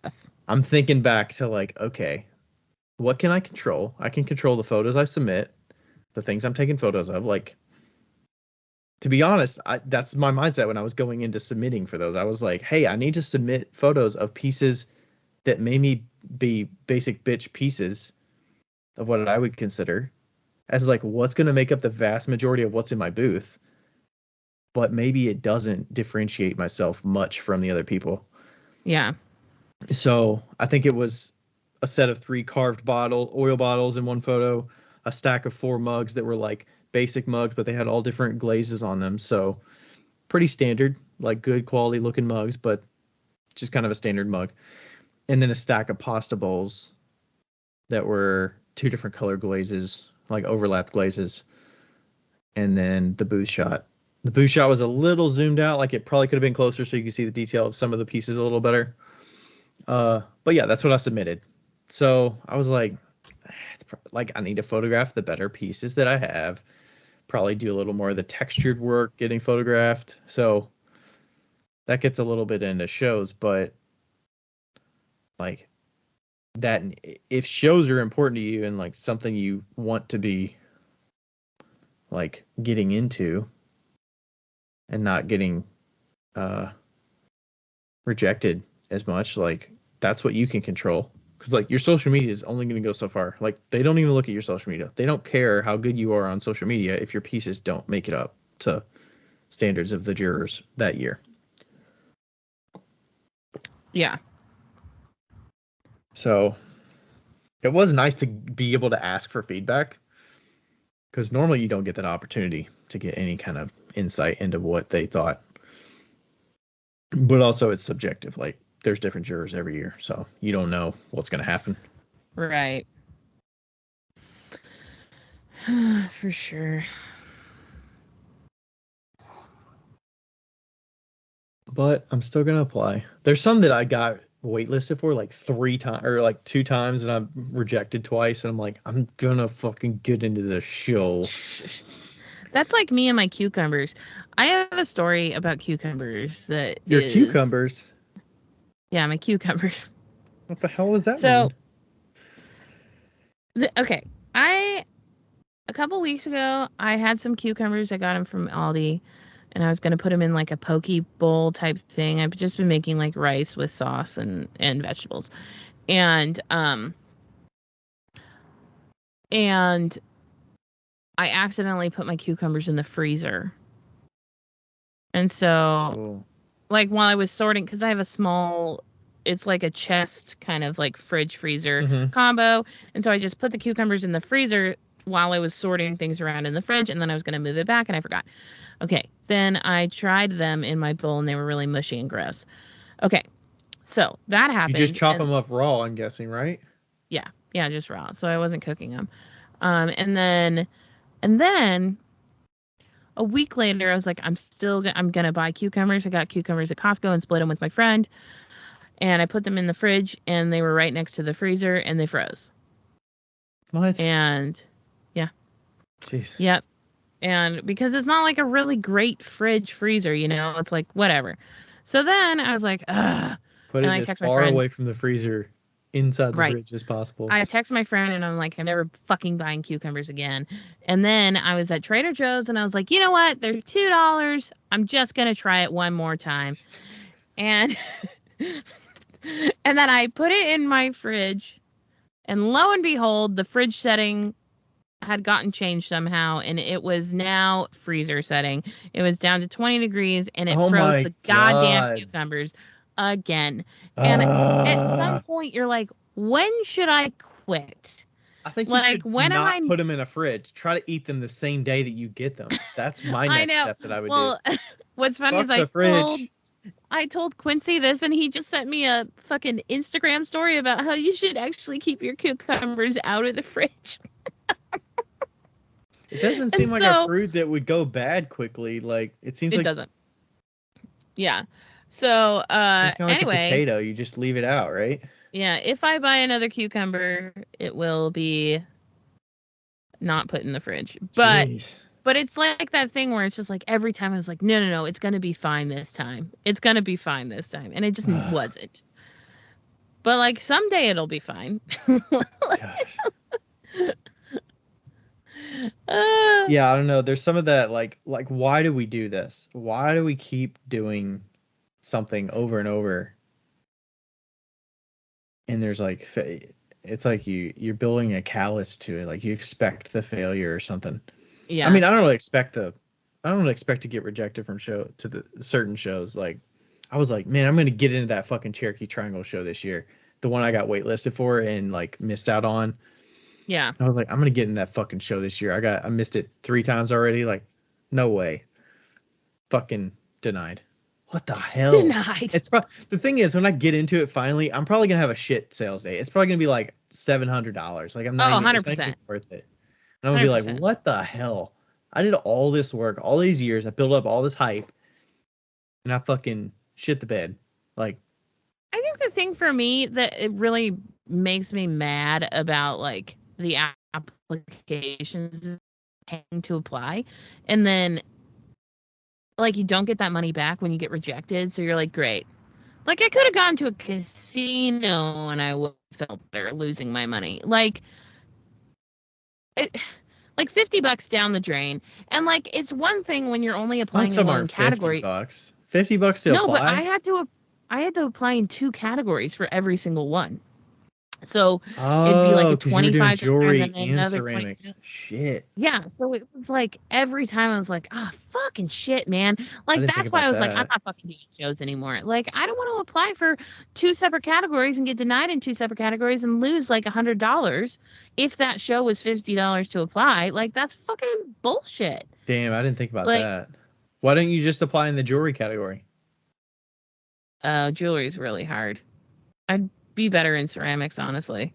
So if you get accepted in ceramics only, they won't allow you to sell jewelry, will they? No. So then what would you Yeah. have in your booth? If you went to Berea Ceramics. and got accepted for ceramics, you would have enough ceramics to sell all ceramics? Yeah, I have 500 fucking pieces of pottery right now. Okay. I'll have a line out the booth like the shitty cup lady. You won't be selling them that cheap though. No, I almost emailed him back and was like, "Your loss." Don't do that. Jeez. I didn't, but I almost did.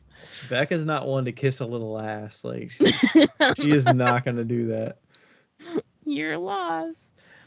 Not my problem. At least I don't have to drive down there. You're missing out. I know. And Deanna's going to be in it too, and I'm really bummed. Oh, like really? It would have been it would have been the three of us, and I was like, damn. My parents are gonna come visit. They're gonna come down for a day or two. Yeah, and I'm going to Atlanta like after that, because Andrew has his big wholesale show, and it would have been like on the way, so that's a bummer. I still might come. Okay. We'll see. And I'll like walk up to one of the people there, and I'll be like, "This is what you missed out on, bitch." It's gonna be great. This is my third or fourth time doing it. It's gonna be awesome. Oh, you're gonna fucking kick ass. The people there are so nice, and like, yeah, the other potters there are cool. The town's just super like small town, but yeah, I just love the vibe there. And you're like in the mountains, so it's like beautiful. And I mean, it does like rain really hard at least one of the days, pretty much. But I'll be ready. You'll be ready. Laura, do you want to hold hands? Oh, no? Okay. The thing, I don't know what, I'm trying to think of what comment got under my skin the most of those three. I think it was the fucking booth thing. I'm like, how do I improve my booth without looking like everybody else with the fucking pro panels? Like, I know they want you to have pro panels. I don't want want you to have pro panels. Fuck pro panels. Like, your booth looks really good. I get it. It's just fucking tables with a tablecloth, but I think here's my issue. I think it was a zoomed in thing. I bet it's just an old head person that's just like expecting pro panel booth. Maybe I'm just putting judgment on them. No, you're not wrong. Like I feel like those jurors for those shows are expecting. This is my biggest pet peeve. They're expecting a museum in a fucking tent. Like, go fuck yourself. Like, I don't want to spend 3.5 hours setting up my fucking tent. It's just dumb because like they're like, oh well, we want it to be the most presentable ever, so you have to have pro panels. It's like, no, you don't. Guess what? Nobody fucking cares if the lemonade stand looks like shit. Okay? Like, oh, I fucking love it. I fucking love it. They care if the lemonade is good. Like, fuck you. Okay? Like, if the product is good and the booth setup isn't total shit, it should be fine. Like, and also that's my same thing about pictures. Like, who fucking cares if you can take a goddamn picture or not? Like, look at it. That's like this one time I didn't get hired for a job because I wore sandals to the interview, and I'm like, oh, I'm sorry, I didn't realize the sandals were like a representation of my morals and my work ethic. Like, what I'll the put fuck? fucking closed-toed shoes on when I show up. Well, like you might even not have to. Like, who fucking cares? But it's like the smallest thing. Like, oh, there's a speck of dust on that. Like, you can't. You're rejected. Like, fuck you. The way that they judge these shows is just ridiculous, I think. And I know it's just like I'm probably all wrong, and people are gonna be like, no, it's not like that, but it is. And they're all old school, and they're all like, I don't know. I want to see what other people. I hope that there's an influx of photos submitted that are not black to white gradient, and there's an acceptance of not black to white gradient, because I feel like black to white gradient is so.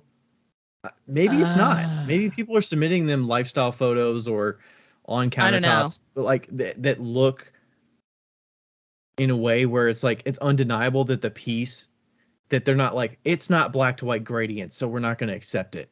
Like, yeah, because like mine aren't black fuck to white. off with that black to white gradient. Like, I get it. It's expected. Everybody else has black and white gradient, but it's like, who gives a shit? It's not a fucking sheet that's all wrinkled and shit. and it's not a piece sitting on a sheet that's all wrinkled. Like, I get that looks like shit, but like, does it have to be black and white gradient? Yeah, I don't know. It's just dumb. It's just fucking dumb. Like, why can't we just like evolve? Why can't we evolve? Well, I think the jurors naturally art.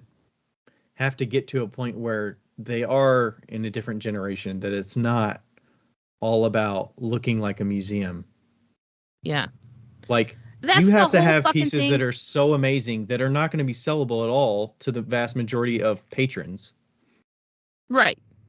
Like, it is a fucking museum on grass. Like, fuck you. It's fucking grass. Like, they put straw in front of your booth at Berea. Straw.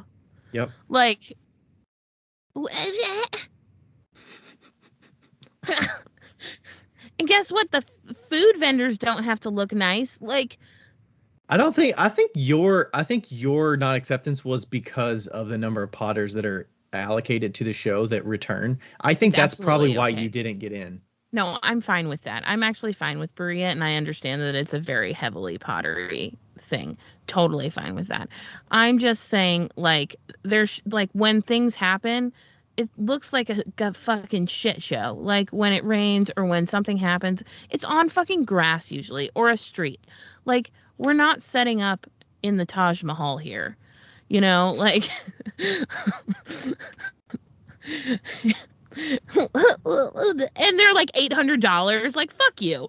Yeah. Like, I mean, I'm okay to a point with like, make sure your tent top is white. Like, I get that because it is beneficial to have a white tent top, but like some of the, I don't know.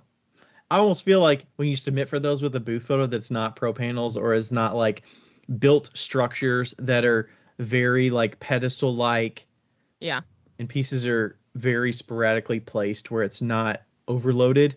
It's like, I'm here to sell this. Like, there's an assortment of things on my on my table. It's not knick-knack bullshit.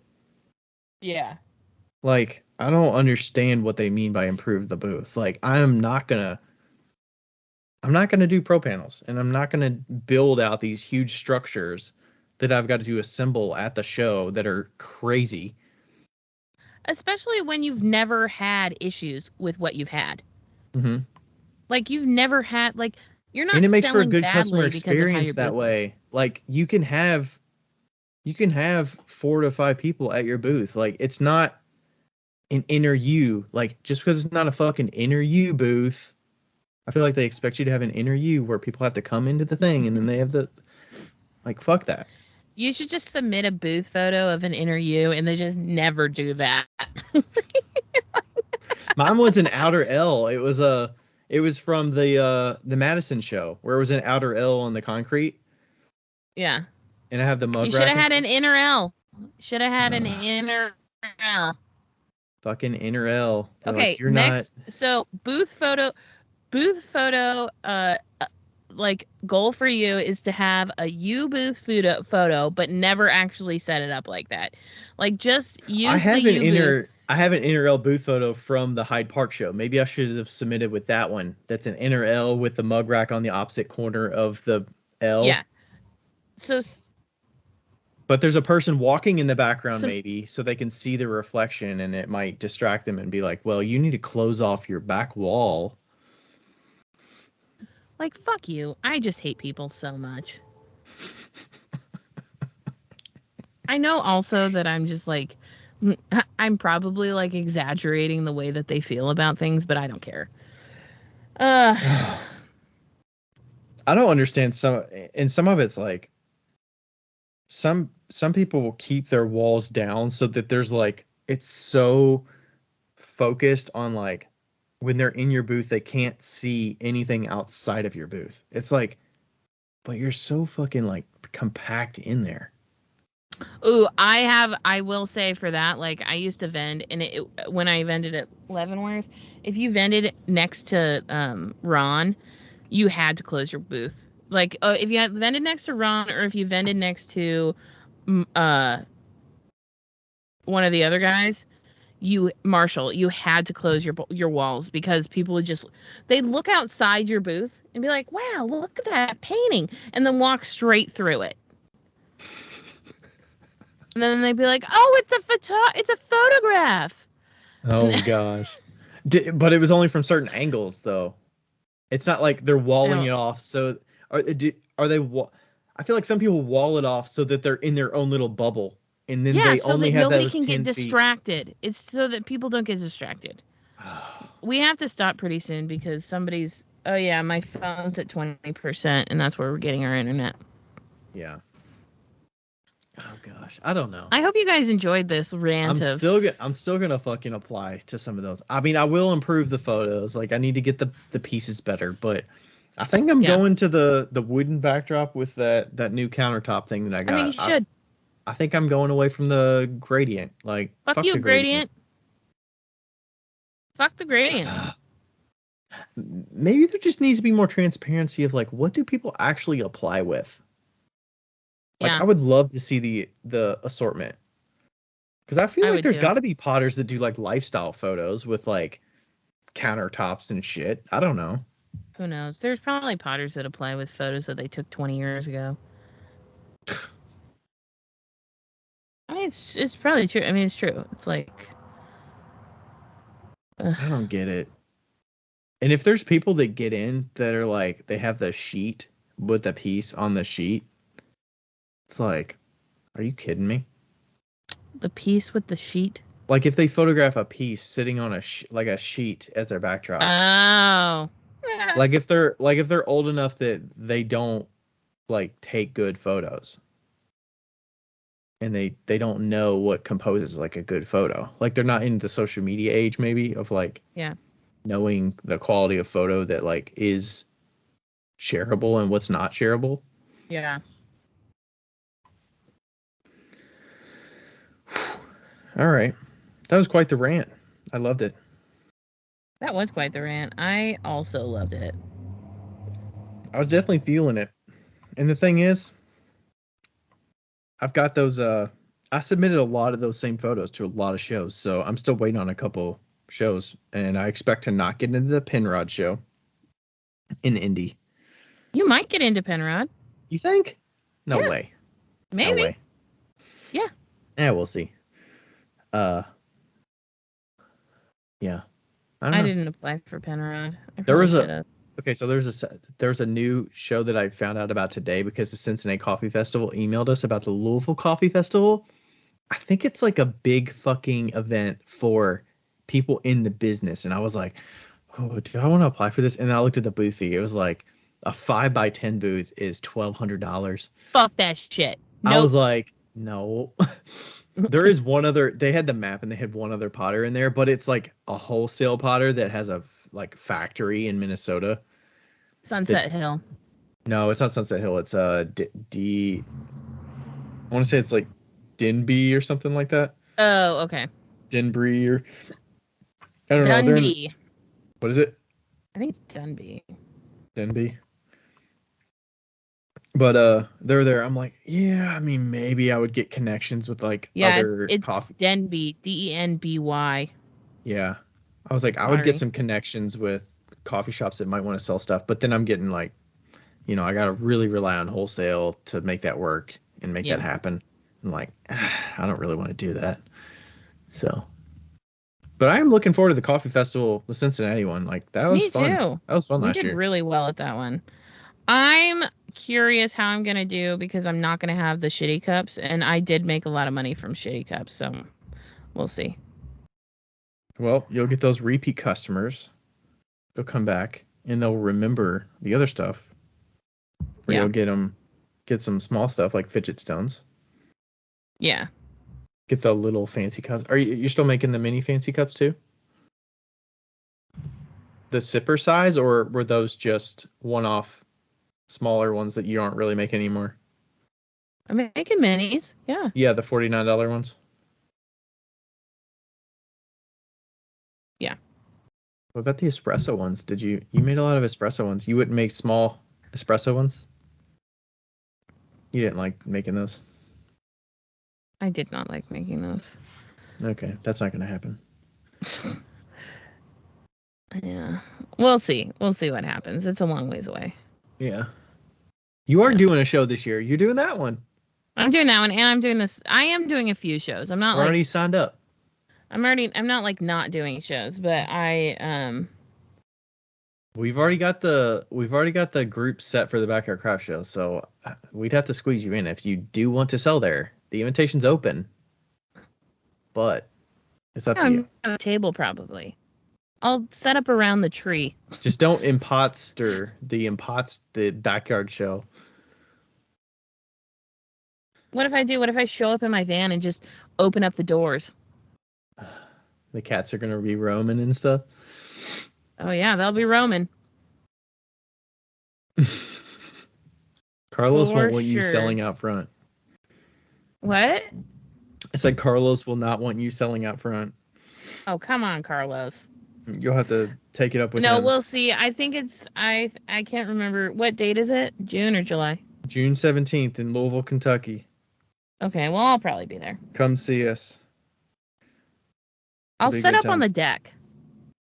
There you go. Nobody's gonna come up there except for the people that are selling there and hanging out. But Yeah. just get down in the yard. You'll have a table in the yard. There you go. Yeah, we got Yeah, some new I'll just folks put in it it this year. It should be good. I'm excited. We got some postcards We'll this see. time. Woo! Trying out the postcards. Old Nice, school nice, nice. marketing. Nice, get it. All right. Okay. I don't think we have anything else. No. We hit 2 hours. I don't know how. Me Rants neither. included. Yep. All right, that could have been cut down to maybe 45 minutes, but we'll see. It could have been 25 minutes. We're a 2-star crew. 1 star for you, 1 star for me. That's right. That's all we need. Okay. All Bye. right. Thanks, everybody. Bye. Okay. Woo.